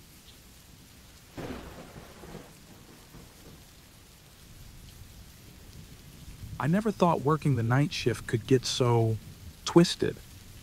It was supposed to be easy, stocking shelves in a quiet grocery store while everyone else slept. No customers, no rush, just hours of peace and quiet. That peace, though, it felt different lately. There was always this strange feeling in the air, like I wasn't alone even when no one was there. I tried to ignore it, blame it on exhaustion or my mind playing tricks. But then, one night, everything changed. It was my usual routine. I arrived at the store, dropped my bag in the locker room, and got ready to start my shift. I liked the locker room. It was always empty, my one little place before the long hours began. I was stuffing my jacket into the locker when I noticed something behind the air vent near the ceiling, something metallic. At first, I thought it was just part of the vent, but then I looked closer, and my stomach dropped. It was a camera, hidden, tucked away, but definitely there. It looked like it had been placed recently, with no dust on it. I felt sick. Why would there be a camera in the employee locker room? I stood there, frozen, my brain spinning with questions. I decided I had to report it. No way could I let this slide. I told myself maybe there's a good reason, maybe it's for security or something, but deep down, I knew it was wrong. When I approached my supervisor about it, I was nervous. My voice shook as I explained what I saw. He didn't even blink. He just nodded, said something about it being a security measure and that I shouldn't worry. The way he brushed it off so easily made my skin crawl. It didn't make sense. A camera in the locker room? But I couldn't argue. His calmness felt off, like he already knew. I left his office feeling worse than before. After that, things started to get strange. My locker, for one, it was like someone had been in there. My things were moved slightly, like someone had touched them. At first, I thought maybe I was just being paranoid, but it kept happening. And my coworkers? Suddenly, they were distant. I'd walk into a room and conversations would stop, like they were talking about me. Even the friendly ones avoided eye contact now. Everything felt wrong. One night, I overheard two of them whispering in the break room. They didn't know I was nearby, but I heard my name. "He's asking questions," one of them said, voice low and serious. I felt a chill run down my spine. When I stepped into the room, they went silent, eyes darting away like I didn't exist. That's when I knew. I wasn't imagining it. They were hiding something. I couldn't let it go. I had to find out the truth. So I started asking more questions. Not just about the camera, but about why everyone was acting so strange. A coworker pulled me aside one night, face pale. "You should stop," they whispered, glancing around like they were scared. "Don't poke around. Just do your job." The warning came too late. After my shift, I was driving home, still thinking about the camera, about what I should do next when it happened. I was on a dark, empty road when suddenly, headlights appeared behind me. At first, I didn't think much of it. Late-night drivers were common. But then the car sped up, getting closer and closer, tailing me aggressively. My heart pounded. I tried to speed up, but the car swerved, nearly pushing me off the road. I barely kept control of the wheel. This wasn't an accident. Someone was trying to send a message. Shaking, I managed to get away, but I couldn't shake the fear. This wasn't just about the camera anymore. It felt bigger, more dangerous. I realized then that whoever was behind this wasn't going to let me talk. They were trying to shut me up, and they were willing to hurt me to do it. The next day, I went straight to management. I demanded answers. I was done playing it safe.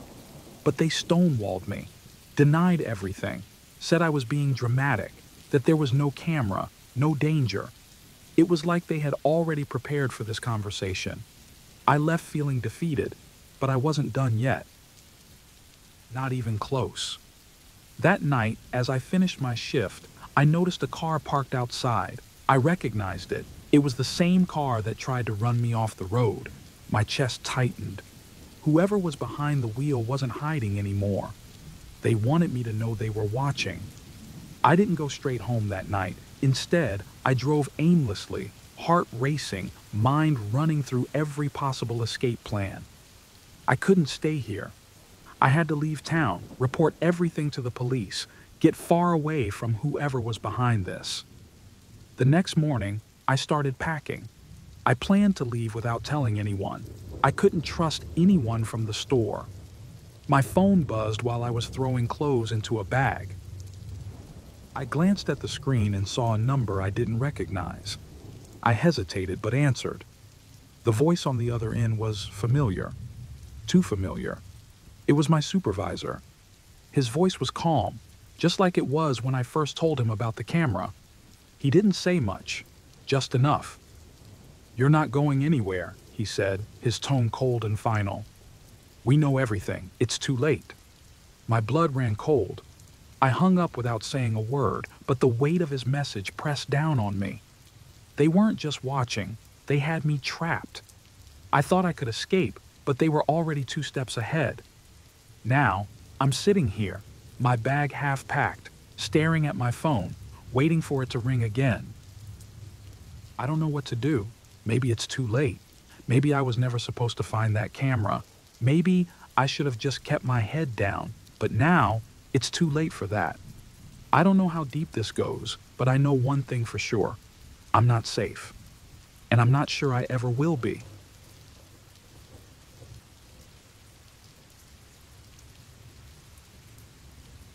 I never believed my job would get to me.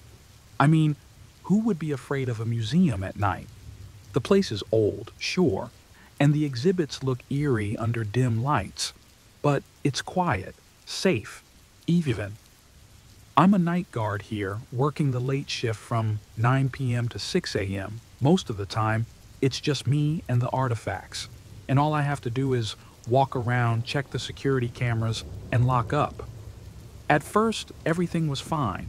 I would do my rounds, get a cup of coffee, and sometimes sit by the security monitors to pass the time. The museum had a stillness that I got used to quickly. It's a different world after hours. No tourists, no noise, just me and the ancient statues, paintings, and pieces of history.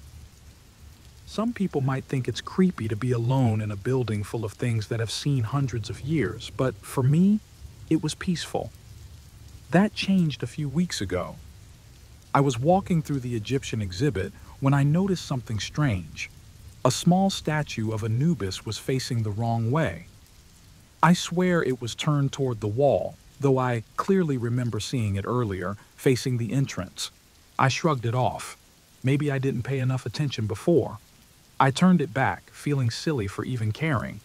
The next night, it happened again. This time, I found a vase on its side in the Roman exhibit. The thing is, nobody else is here, and the museum locks down after dark.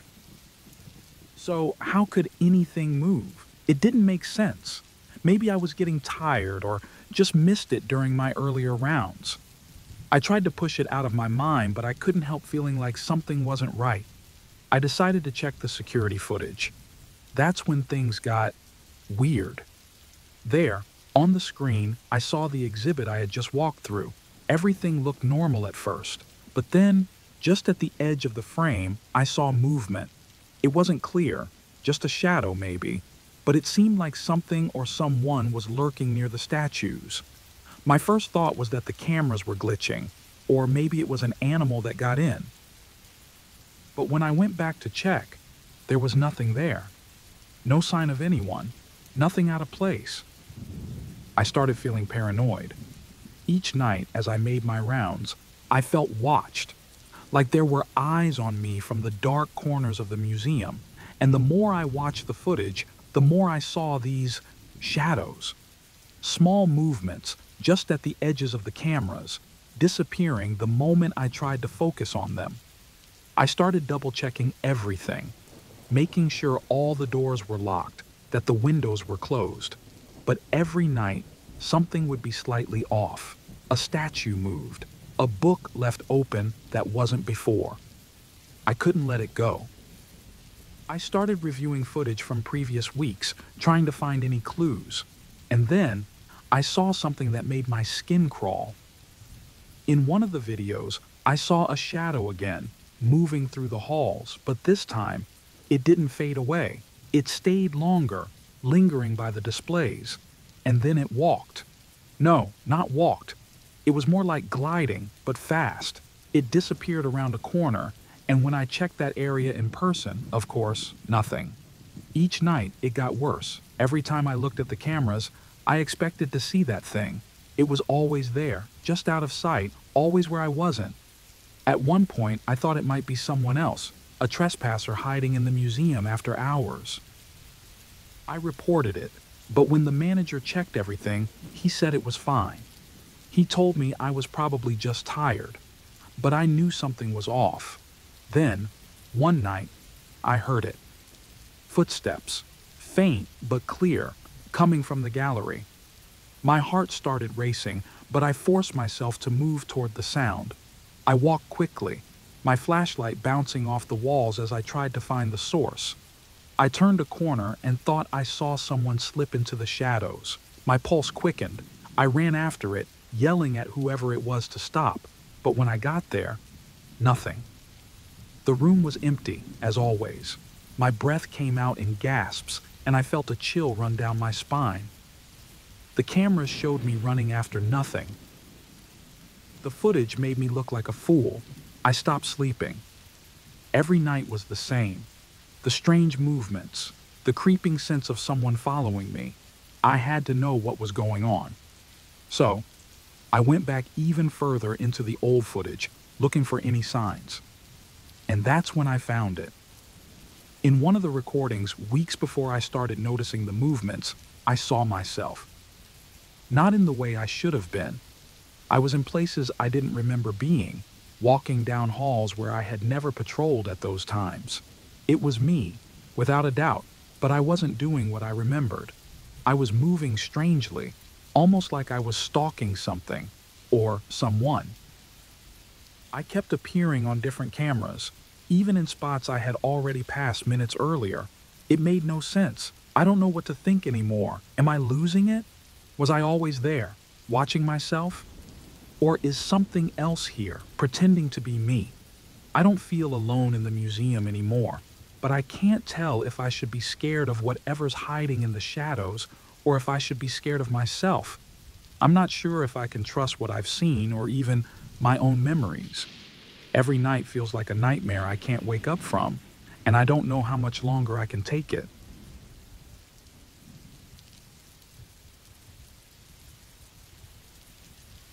I work at a gas station. It's a small one, off the main highway, and not many people come by late at night. It's always quiet, sometimes too quiet. I've gotten used to it over the years, but there's something about working alone that makes me feel like I'm always being watched. The hum of the fluorescent lights, the sound of the fridge kicking on, and the ticking of the clock are usually the only things I hear. Last night felt different, though. There was this strange tension in the air, like something was about to happen. I brushed it off, telling myself it was just another long night shift. That's when the door burst open. A man ran in, holding a gun. His face was pale, and sweat dripped from his forehead. He pointed the gun at me, but his hand shook like he was barely able to hold it. I froze.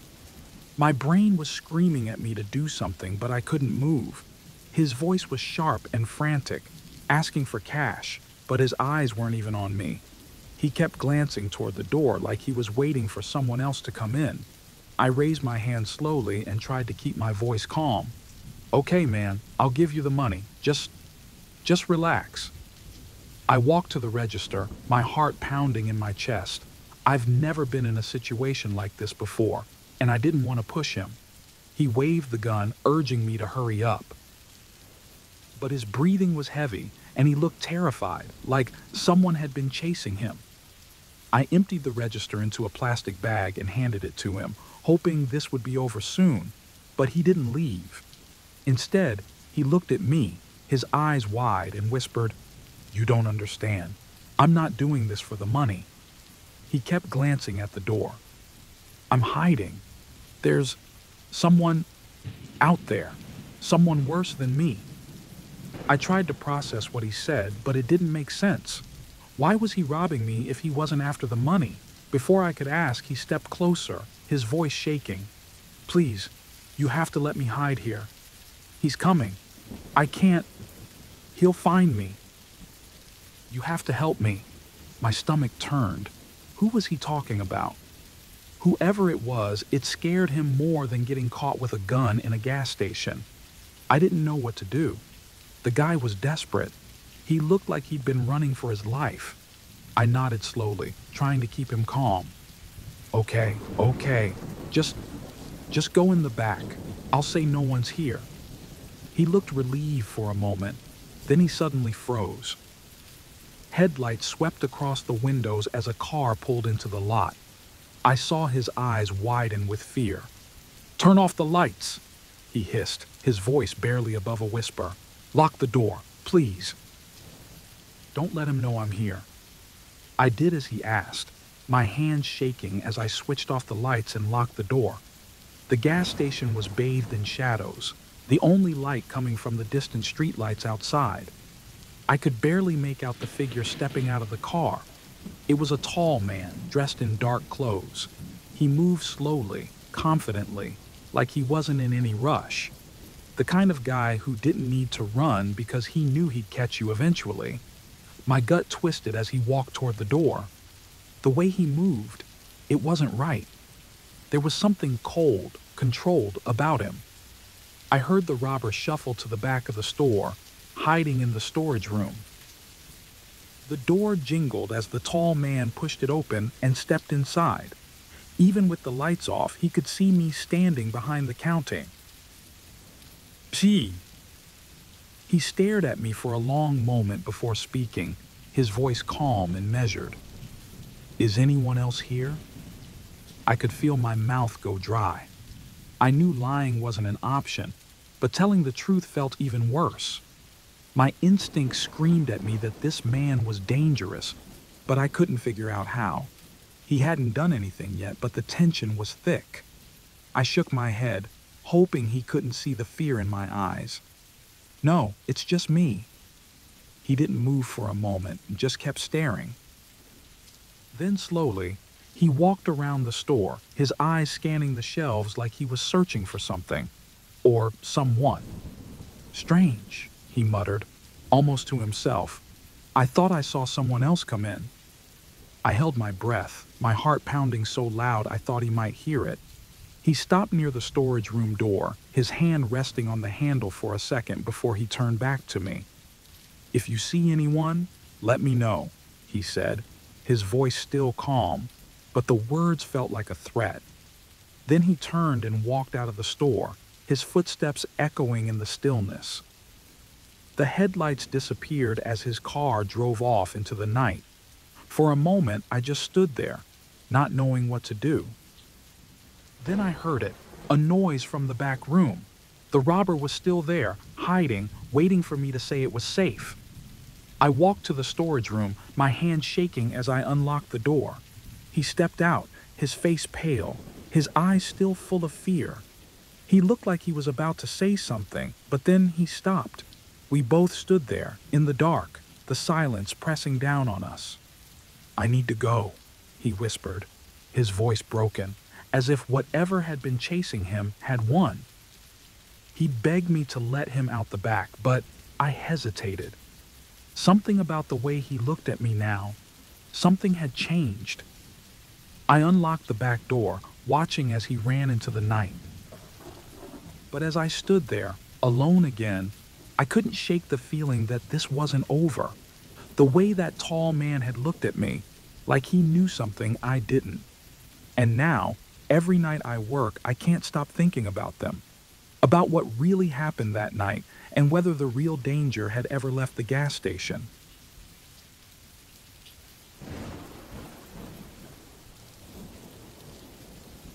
I work as an ER doctor in a city hospital, and if you've ever pulled an overnight shift, you know how strange things can get. Nights are always different from the day, quieter, but with this uneasy feeling hanging in the air. That night was no different. I was sitting at my desk, trying to stay awake with coffee that tasted like dirt, when they wheeled him in. He was in rough shape, dirty clothes, no ID, and shaking like he had seen a ghost. But it wasn't a ghost. He kept saying someone was after him. I couldn't get much out of him at first. He refused to tell me his name, refused to let me call the cops. His eyes darted around the room, never settling on one spot for too long. "They're coming. I can't be here too long," he whispered. I tried calming him down, asking basic questions, but all I got was vague answers. I've seen scared people before, but this guy, he looked like a cornered animal, desperate, exhausted. I figured maybe drugs or mental illness, but then again, something about the way he looked around made me uneasy. I got him into one of the beds in the back, checked his vitals, nothing abnormal, but while I worked, I couldn't shake this feeling that someone was watching us. Every now and then, I'd glance out into the hallway, where the flickering fluorescent lights didn't help my nerves. Once or twice, I thought I saw movement in the shadows. Probably just my tired brain playing tricks. As I tried to clean up his wounds, he grabbed my arm. His grip was surprisingly strong. "You can't leave me. They'll kill me, and they'll kill you too." I stared at him, unsure what to say. "Who are they?" I asked, but he just shook his head, his eyes wide and terrified. That's when I heard it. The front door of the ER slammed open. I excused myself, trying to act calm as I left him in the room. When I stepped into the hallway, there were 4 men. I didn't recognize any of them, and that in itself was strange. Our ER sees a lot of regulars, but these guys, they didn't belong. One of them, tall with a shaved head, locked eyes with me. "We're looking for someone," he said in a voice that left no room for argument. I didn't respond right away, just stared, trying to process what was happening. You seen him? Scared, dirty. He's not supposed to be here. I don't know why, but I lied. No, I said, trying to sound casual. Haven't seen anyone like that. Shaved head guy didn't seem to believe me. He glanced at the others, and two of them started walking towards the back. My heart raced. I knew they were headed straight for the room where the man was hiding. I had to act. I don't know if it was instinct or stupidity, but I turned on my heel and rushed back to the room. He's coming. We need to go. Now, I said, pulling the man out of the bed. He winced, but followed without a word. We slipped out a side door just as I heard the men enter the room we had been in. My pulse was pounding in my ears as we ran through the empty hospital corridors. I tried to lead us toward the main exit, but every path seemed blocked, either by locked doors or more of those men. It was like they knew exactly where to trap us. As we ran, the man finally started talking, giving me bits and pieces. He had stolen something important. He wouldn't say what, but he claimed it wasn't just about the money. You're involved now, he said as we crouched behind a corner, trying to catch our breath. You helped me. They'll come for you too. I didn't want to believe him, but deep down I knew he was right. I had seen their faces. They weren't going to let me walk away from this. We kept moving, the halls getting darker as we went deeper into the building. I couldn't shake the feeling that we were running in circles, no way out. Then I heard footsteps. Close, too close. My heart sank. We have to split up, I whispered, even though the thought of leaving him felt wrong. He shook his head, his face pale. No, if we split up, they'll catch us both. But I didn't see any other choice. I took a deep breath and darted down a hallway, hoping to find another exit. The sound of footsteps behind me grew louder, and for a moment I thought I was done for. But then the steps faded. Maybe they had gone after him instead. I stopped at the end of the hallway, gasping for air, leaning against the cold wall. My mind was racing, trying to think of a way out, a way to survive this.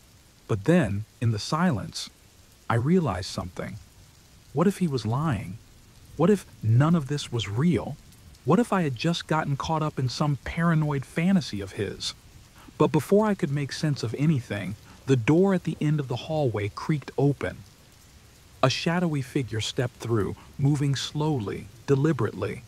My heart stopped. They had found me. I turned, ready to run, but there was nowhere left to go. The footsteps echoed off the walls as the figure came closer.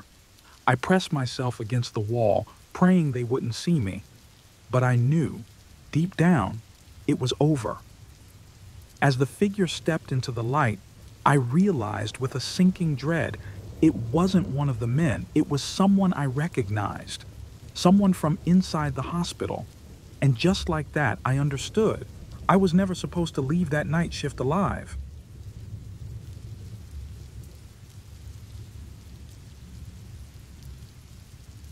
I've been working the night shift at this old hotel for almost a year now. It's a small place, not many guests, mostly travelers passing through. Nothing really happens around here, which is what I liked about the job. The pay isn't much, but it's quiet, and I just need to sit at the front desk and make sure everything is running smoothly. But there's one thing that's always bothered me. Room 213. The lights are always on. Always. It's never booked.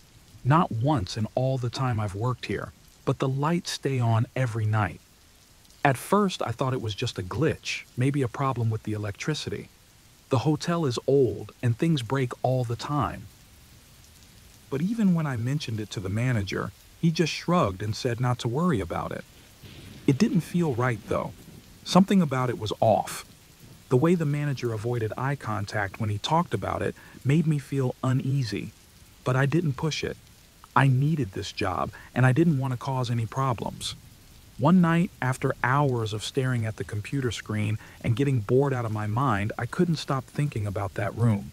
Why would the lights be on if nobody ever booked it? I had this weird feeling in my stomach, like I needed to check it out, even though I knew I shouldn't. The more I thought about it, the more I convinced myself that it was probably nothing. Maybe I just needed to prove to myself that there was nothing strange going on. I grabbed the master key from the desk and headed to the second floor. The hallway was dark, except for the light shining under the door of room 213. I stood in front of the door for a minute, wondering if I should just turn around and go back to the desk. But then I slid the key into the lock and opened the door. The room was clean. Too clean. Everything was perfectly arranged, but something was off.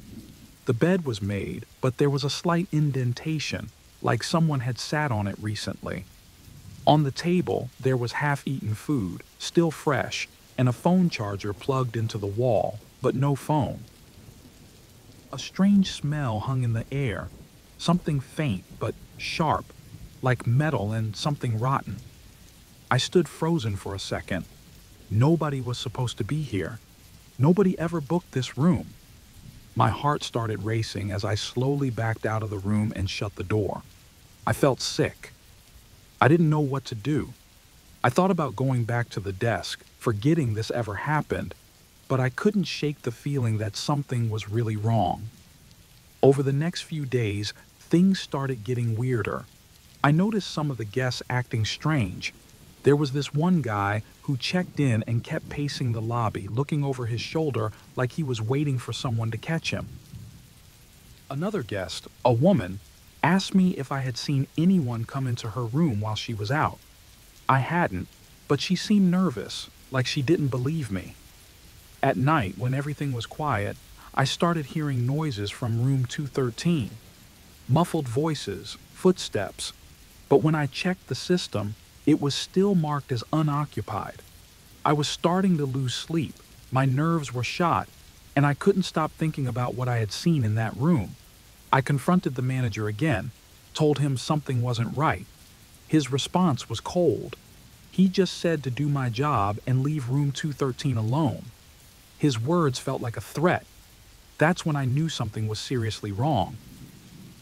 I started wondering if he was involved in whatever was happening. I couldn't take it anymore. One night, I decided to check the room again, even though I knew it was a bad idea. I had to know what was going on. I went up to the second floor, heart pounding in my chest, and opened the door to room 213. This time, the smell hit me as soon as I stepped inside. Something had been cleaned up, but not very well. I looked down and saw it.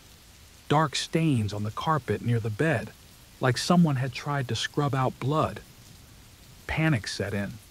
I stumbled backward, my foot hitting something under the bed. I crouched down and pulled out a wallet. Inside was an ID card with the face of a young woman, the same woman who had been on the news a few weeks ago. She was reported missing. I dropped the wallet, my hands shaking. I had to get out of there. I tried the door, but it wouldn't open. It was like something was holding it shut. That's when I heard footsteps. Slow, steady, getting closer. My mind raced as I frantically pulled on the door handle, but it wouldn't budge. I glanced at the ID card again, my thoughts racing. The woman wasn't just missing. She had been in this room. The footsteps stopped right outside the door. The lights in the room flickered. I pressed myself against the door, trying not to make a sound.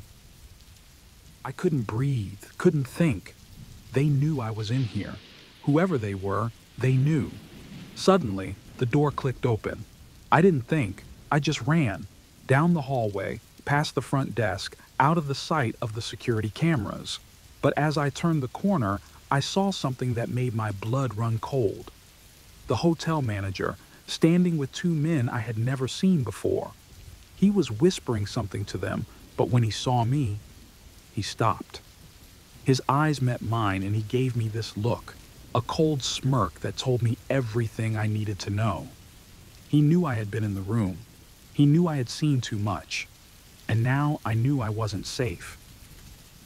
I ran out of the hotel, but the whole time I could feel their eyes on me. I don't know if I'll make it out of this. But if you're reading this, don't trust anyone. Not even the ones who seem like they don't care. They know more than you think.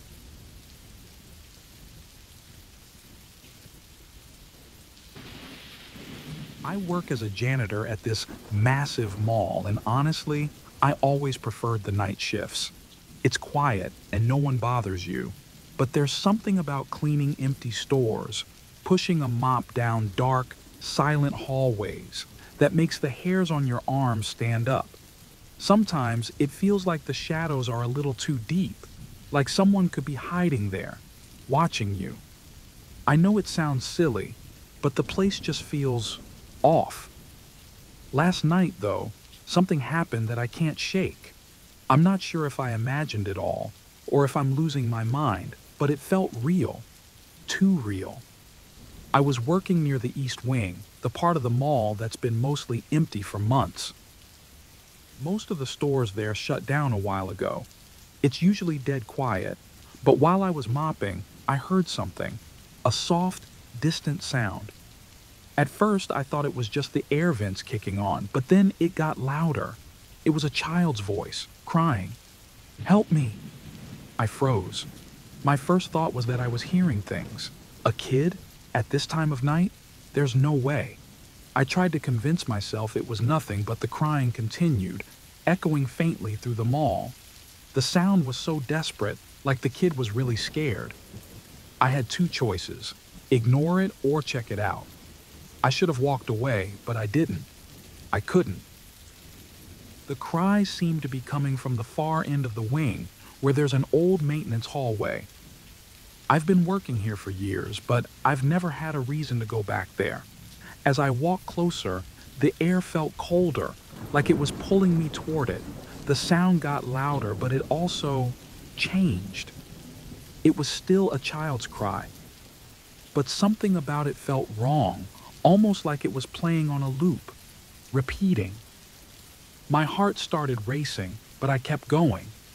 The hallway was darker than the rest of the mall, like the lights hadn't been changed in years. My flashlight barely cut through the darkness, but I followed the sound down a narrow passage. I don't even know why I kept walking, but I did. The air smelled musty, like damp concrete, and I had this feeling in my gut, like I was about to find something I didn't want to see. Then I saw it. A door I'd never noticed before. It was hidden behind a stack of old equipment, like someone didn't want it to be found. The crying stopped. For a second, I almost turned back, but my hand was already on the door handle. I don't know what I expected, but what I found, I can't stop thinking about it. The door opened with a low creak, and inside was a small room. The smell hit me first, something rotten and sour, like old food left out for too long. The room was dimly lit by a single flickering bulb hanging from the ceiling. The walls were lined with shelves full of random junk, children's toys, old clothes, shoes. Some of them looked like they'd been there for years, covered in dust. But the worst part was what was on the floor. There were stains, dark, dried patches that looked like blood. I'm not an expert, but there was no mistaking it. My stomach twisted and I stepped back, feeling the walls close in on me. I couldn't shake the feeling that I was being watched, that someone else was in there with me. I needed to leave. Fast. But when I turned around, the door was closed. I swear I left it open, but now it was shut, and I could hear something. Footsteps, faint but coming closer.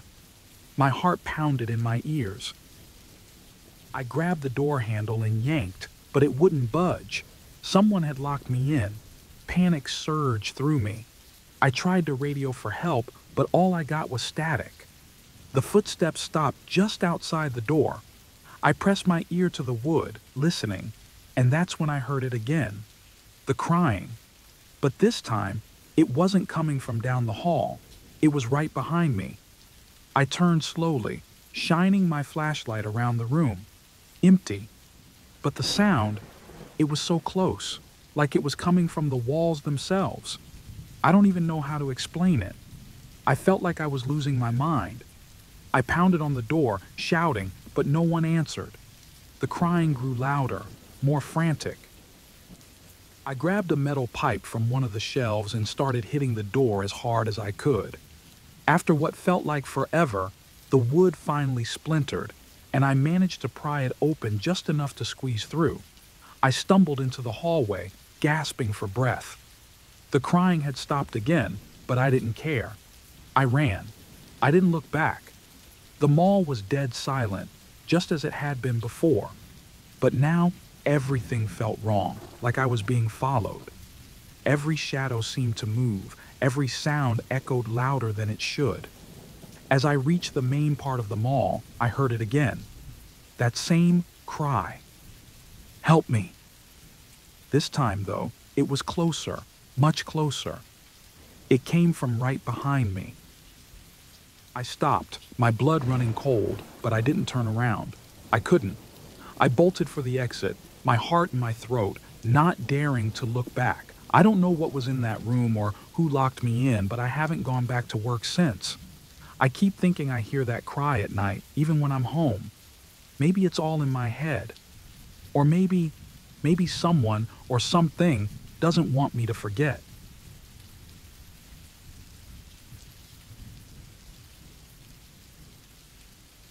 I don't usually stay late at the office, but tonight was different. A huge project was due, and I was the only one left to finish it. The building was so quiet it almost felt peaceful. Almost. The soft hum of the air conditioning was the only sound, and I tried to focus on the screen in front of me, not letting the silence get to me. It was close to midnight when my phone buzzed on the desk. I reached for it, thinking it might be a message from home, but the number was unknown. I opened it anyway, curious. I see you. At first, I thought it was a joke. Maybe someone from the office playing a prank. I put my phone down and tried to shake off the weird feeling. Who would even send something like that? I kept working, but a few minutes later, another buzz. I like your shirt. I froze. The message didn't make sense. I was wearing a dark blue shirt, nothing special, but no one else was here to notice. My hands went cold as I quickly glanced around the room. The open-plan office stretched out in front of me, empty. Chairs pushed in, monitors off, not a single sound. My eyes lingered on the dark windows, where the city lights shone far below. No way anyone could see me from outside. I texted back, "Who is this?" No answer. My heart started to pound harder. I stood up, walking to the door that led into the hallway. The corridors were just as empty, dimly lit by the overhead lights. My steps echoed, the sound of my shoes suddenly too loud. No one was here, at least no one I could see. But someone was watching. They had to be. I went back to my desk, trying to act like it was nothing, like I wasn't afraid. Maybe I was just imagining things. It was late, and the quiet was playing tricks on me. I sat down and continued working, but it was impossible to concentrate now. My eyes kept darting to my phone. Then it buzzed again. "Don't bother looking. You won't find me." My stomach twisted. I stood up so fast my chair tipped over. I grabbed my phone, scanning the room again. My breathing was shallow, chest tight. This wasn't a prank anymore. This was real. And they knew everything, where I was, what I was doing. I couldn't stay in that room. I stepped into the hallway, walking faster now, my eyes flicking toward every corner. The message didn't say where they were, just that they were watching. The thought made my skin crawl. Maybe someone was hiding in one of the empty offices. The idea made me shiver, but I had to check. I started pushing open doors one by one, checking inside. Empty. Empty. All of them were empty. But the feeling didn't go away. Another message came. Getting warmer. I stopped. I wasn't imagining it. They were here. In the building. My breath caught in my throat and I felt trapped. What did they want? Why me? I didn't know. But I couldn't stay still. My heart was racing and my legs started moving almost on their own, taking me toward the stairs. I wasn't going to wait around and find out who it was. I just needed to get out of there. I reached the stairwell and pushed the door open, my fingers shaking. The concrete stairs spiraled down into darkness, only dim lights guiding the way. I started down, moving quickly. My phone buzzed again, and I didn't want to look, but I couldn't help it. I glanced down at the screen. Too late. I stopped on the stairs, frozen. A creaking sound echoed behind me. Someone was following. My heart slammed in my chest as I turned around, but the stairwell was empty. I couldn't see anyone, but I knew they were there. The sound was real. It was close. Panic took over, and I bolted down the stairs, nearly tripping. I didn't care how fast or loud I was now, just that I had to get out. I had to get to the lobby, to the exit. My legs burned, lungs aching, but I kept going, not daring to look back. The exit was near, just a few more steps. I burst through the door into the lobby, my breath coming in ragged gasps. The main doors were just ahead, glass shining in the faint light. I ran for them, my feet pounding on the marble floor. Almost there. So close. Then my phone buzzed again. I didn't stop this time. Didn't look down. I didn't want to see what it said, but deep down, I knew. I could feel someone watching me, feel them just behind me. My hand reached for the door, fingers brushing the cold metal of the handle. The last message came, vibrating in my hand, but I didn't look. I didn't want to know if they were right behind me or waiting for me outside. I just yanked the door open and ran into the night, not stopping until I was far away from that building, from those messages. I never found out who it was. No one at work believed me. They said it was just some prank, that I was overreacting, but I know it wasn't. Someone was there. They knew everything about me, and they were close. Maybe too close. I haven't stayed late at the office since then, but sometimes I still get texts from unknown numbers. I don't open them anymore, but I always feel like someone's watching.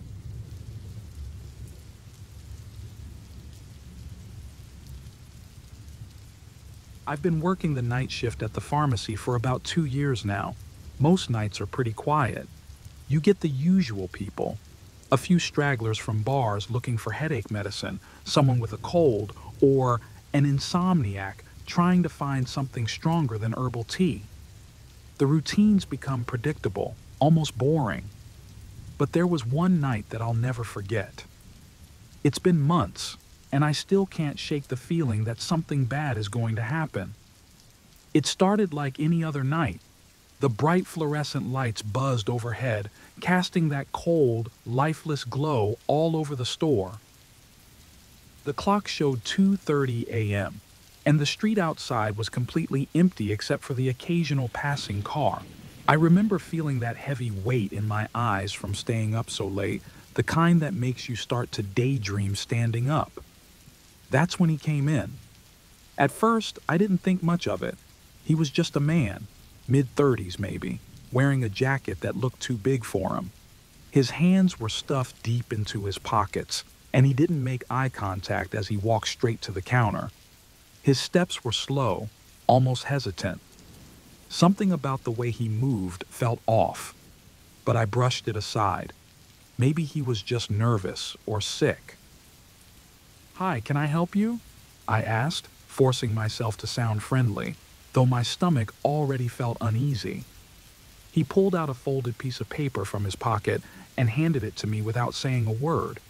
I opened it and immediately noticed it was a prescription for a strong painkiller and a sedative, both controlled substances. That's when the alarm bell started going off in my head. This wasn't a combination you'd typically see together unless the patient had serious issues, or something worse. I studied the prescription carefully. The doctor's handwriting looked messy, even for a doctor, but something about it didn't seem right. The dosage was high, unusually high. My pulse quickened as I glanced at the man, who was now staring at me with those dark, expectant eyes. "I'm sorry," I said, trying to keep my voice steady. "I can't fill this. The combination of these drugs is dangerous. I think you should see your doctor again." For a second, he didn't react. He just stood there, still staring at me, his eyes narrowing. Then, slowly, his mouth twisted into an unnatural smile. It wasn't the kind of smile that made you feel safe. It was cold, like he was amused by my refusal. "You don't understand," he said in a low voice.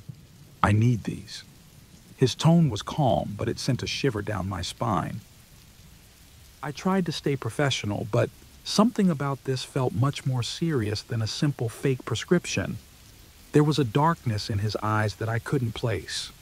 "I really can't help you," I repeated, my throat tightening. I started to regret working alone tonight.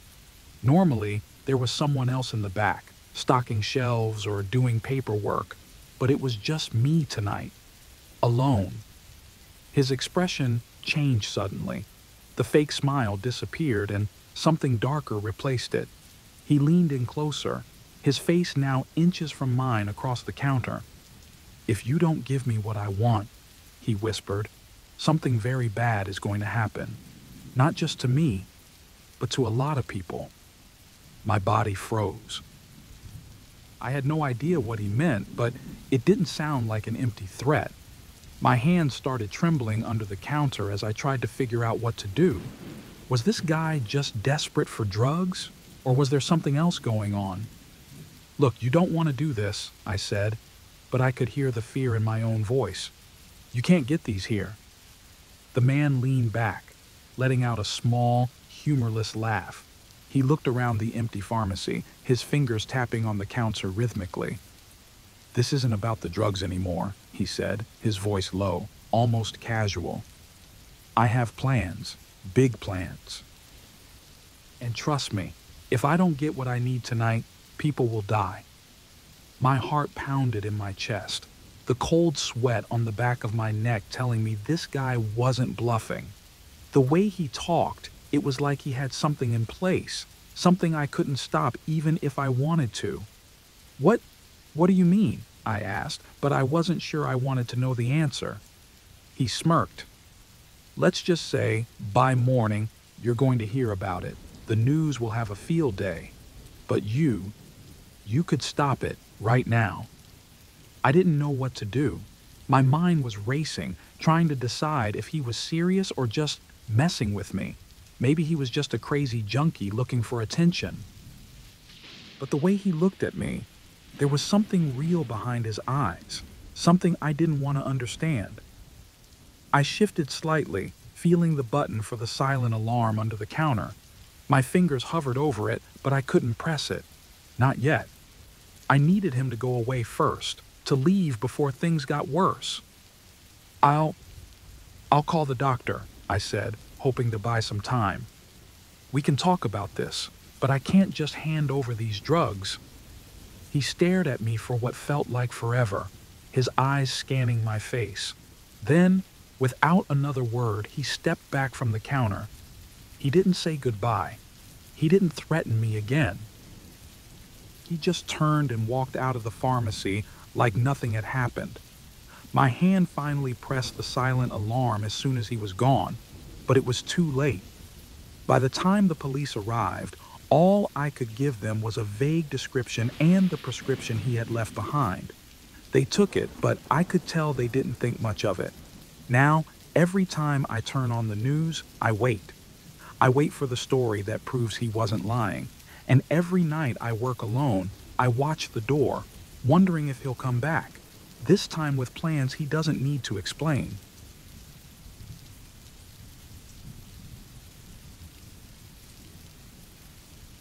I've been doing odd jobs for years, but when I saw the ad for an overnight caretaker at a huge estate, I thought I had finally caught a break.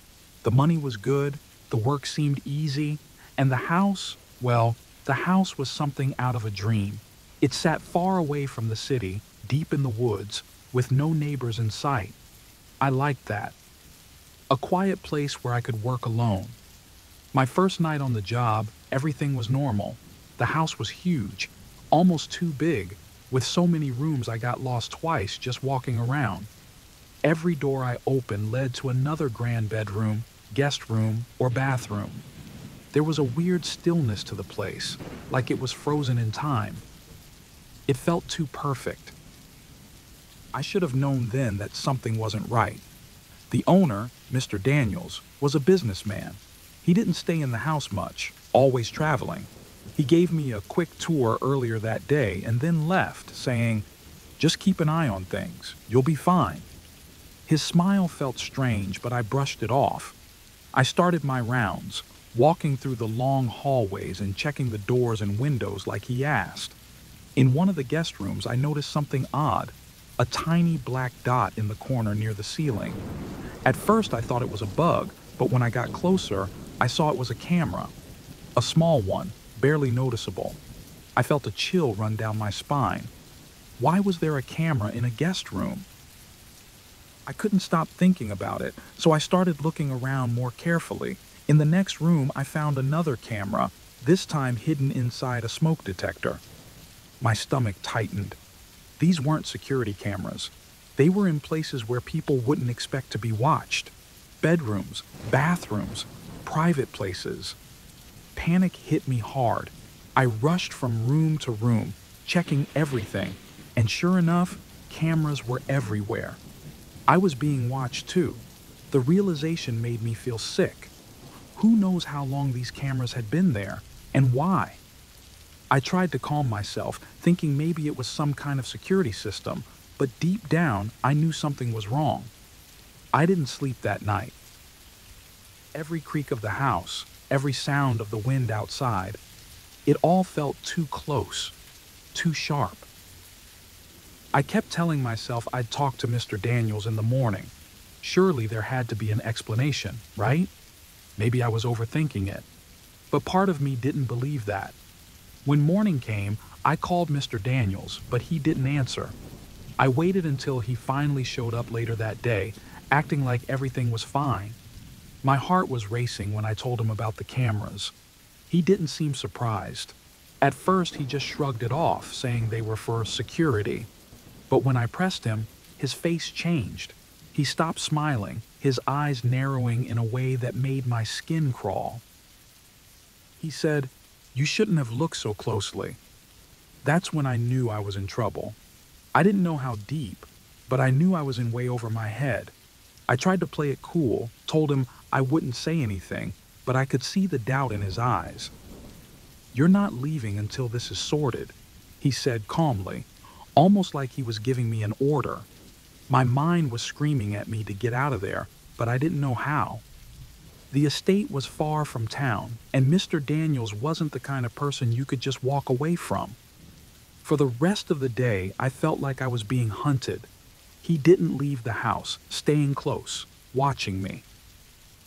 Every time I moved, I felt eyes on me, not just from him, but from the hidden cameras I knew were tracking my every step.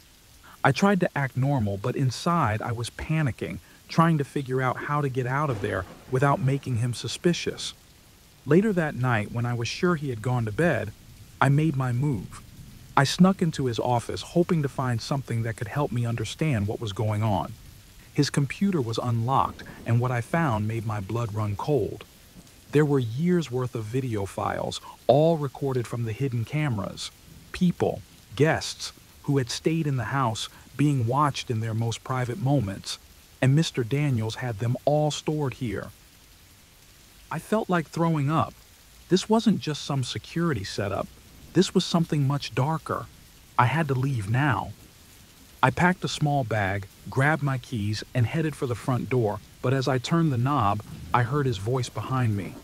"Going somewhere?" I froze. He was standing there, blocking my way. His smile was back, but now it wasn't friendly. "You've seen too much," he said quietly, stepping closer. I backed away, my heart pounding in my chest. I didn't know what to do. Running wasn't an option. He would catch me. My mind raced as I searched for a way out, but there was none. He knew this house better than I ever could. He had all the control, and I was trapped. I don't remember what I said. I think I tried to apologize, to make him believe I wouldn't tell anyone, but he didn't care. His eyes told me he had already made up his mind.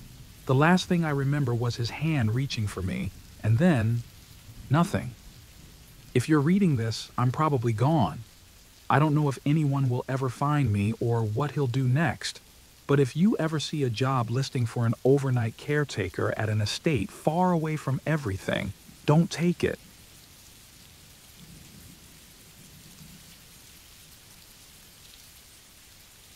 I've worked as a night security guard for almost 2 years now, mostly at construction sites. It's not exciting, but it pays the bills, and honestly, I don't mind the quiet. It's just me and a bunch of unfinished buildings. Nothing much happens at night. The site is usually dead silent, except for the occasional wind howling through the scaffolding or the distant sound of cars passing on the main road. I keep telling myself it's an easy job. Just walk around, make sure no one sneaks in, and call it a night. That night felt no different from the others at first. I was doing my usual round, shining my flashlight into the shadows, walking between the massive concrete skeletons of what would one day be office buildings. But as I passed the newest structure, something was off. I thought I heard voices. At first, I ignored it. Construction sites make strange noises, echoes from the road, or sometimes animals scurrying around in the dark. But this wasn't like that.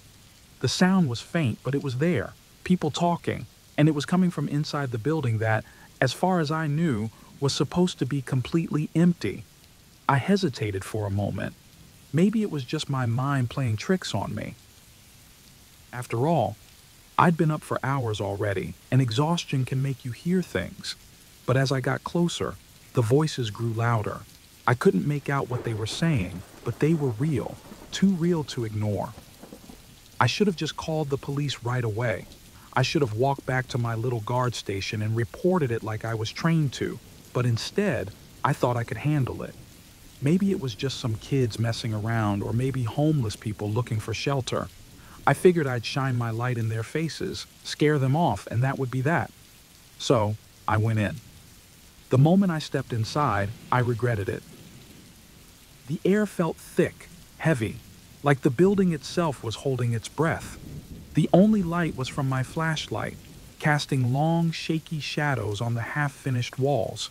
Every step echoed, and I started hearing other noises too. Footsteps? It wasn't me. I was standing still. I felt my heartbeat quicken, but I kept moving forward. I called out, just a simple, "Hello?" My voice came out weak, swallowed by the empty hallways. No answer. I pressed on, trying to follow the sound of the voices.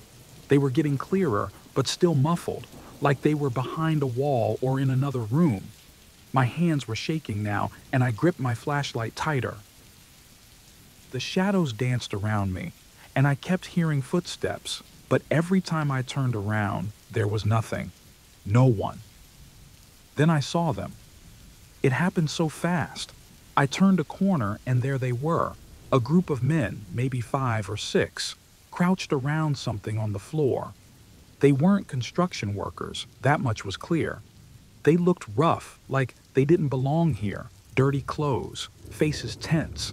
For a second, they didn't see me, and I almost thought I could back away without being noticed. But one of them looked up, and then they all did. For a split second, there was this horrible silence, and then they moved. Before I could even react, they grabbed me. My flashlight fell to the floor, rolling away as they pulled me into one of the rooms. I tried to scream, but a hand clamped over my mouth. I was shoved onto the cold, hard ground, and before I knew it, my hands were tied behind my back. I struggled, but they were too strong. I remember thinking, what have I gotten myself into? They didn't talk to me, at least not at first. They spoke to each other in low, hurried voices. I couldn't catch much of it, but the bits I heard made my stomach turn. Words like hostage and no witnesses. My heart pounded so hard I thought it would burst out of my chest. I was terrified, more scared than I'd ever been in my life.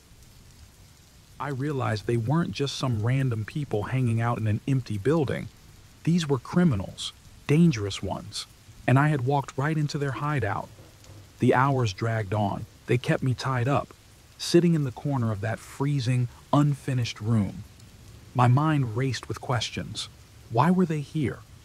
What had they been doing before I showed up? And most importantly, what were they going to do with me? Every so often, I'd catch them looking at me, whispering to each other, deciding my fate. I tried to talk to them, tried to explain that I was just a security guard, that I wouldn't tell anyone, but they didn't seem to care. Then, in the distance, I heard it. The faint sound of sirens. Someone must have called the police. Maybe they'd come to check on the site, or maybe my boss had noticed I wasn't checking in. Either way, help was on the way. Relief flooded over me, but it was short-lived. One of the men noticed the sirens too. He turned and looked at me with this cold, dead stare. I could see the decision forming in his eyes. He wasn't going to let me live to tell anyone what I had seen. He pulled out something from his jacket. I didn't want to see what it was. The sirens were closer now, louder, but would they be here in time? I was frozen, helpless, watching as the man slowly approached me. Everything felt surreal, like a bad dream I couldn't wake up from. The last thing I remember before everything went black was the sound of a door crashing open, the light from flashlights cutting through the darkness, and the man's hand, cold and steady, reaching out for me. And now, I can't help but wonder, did they reach me in time?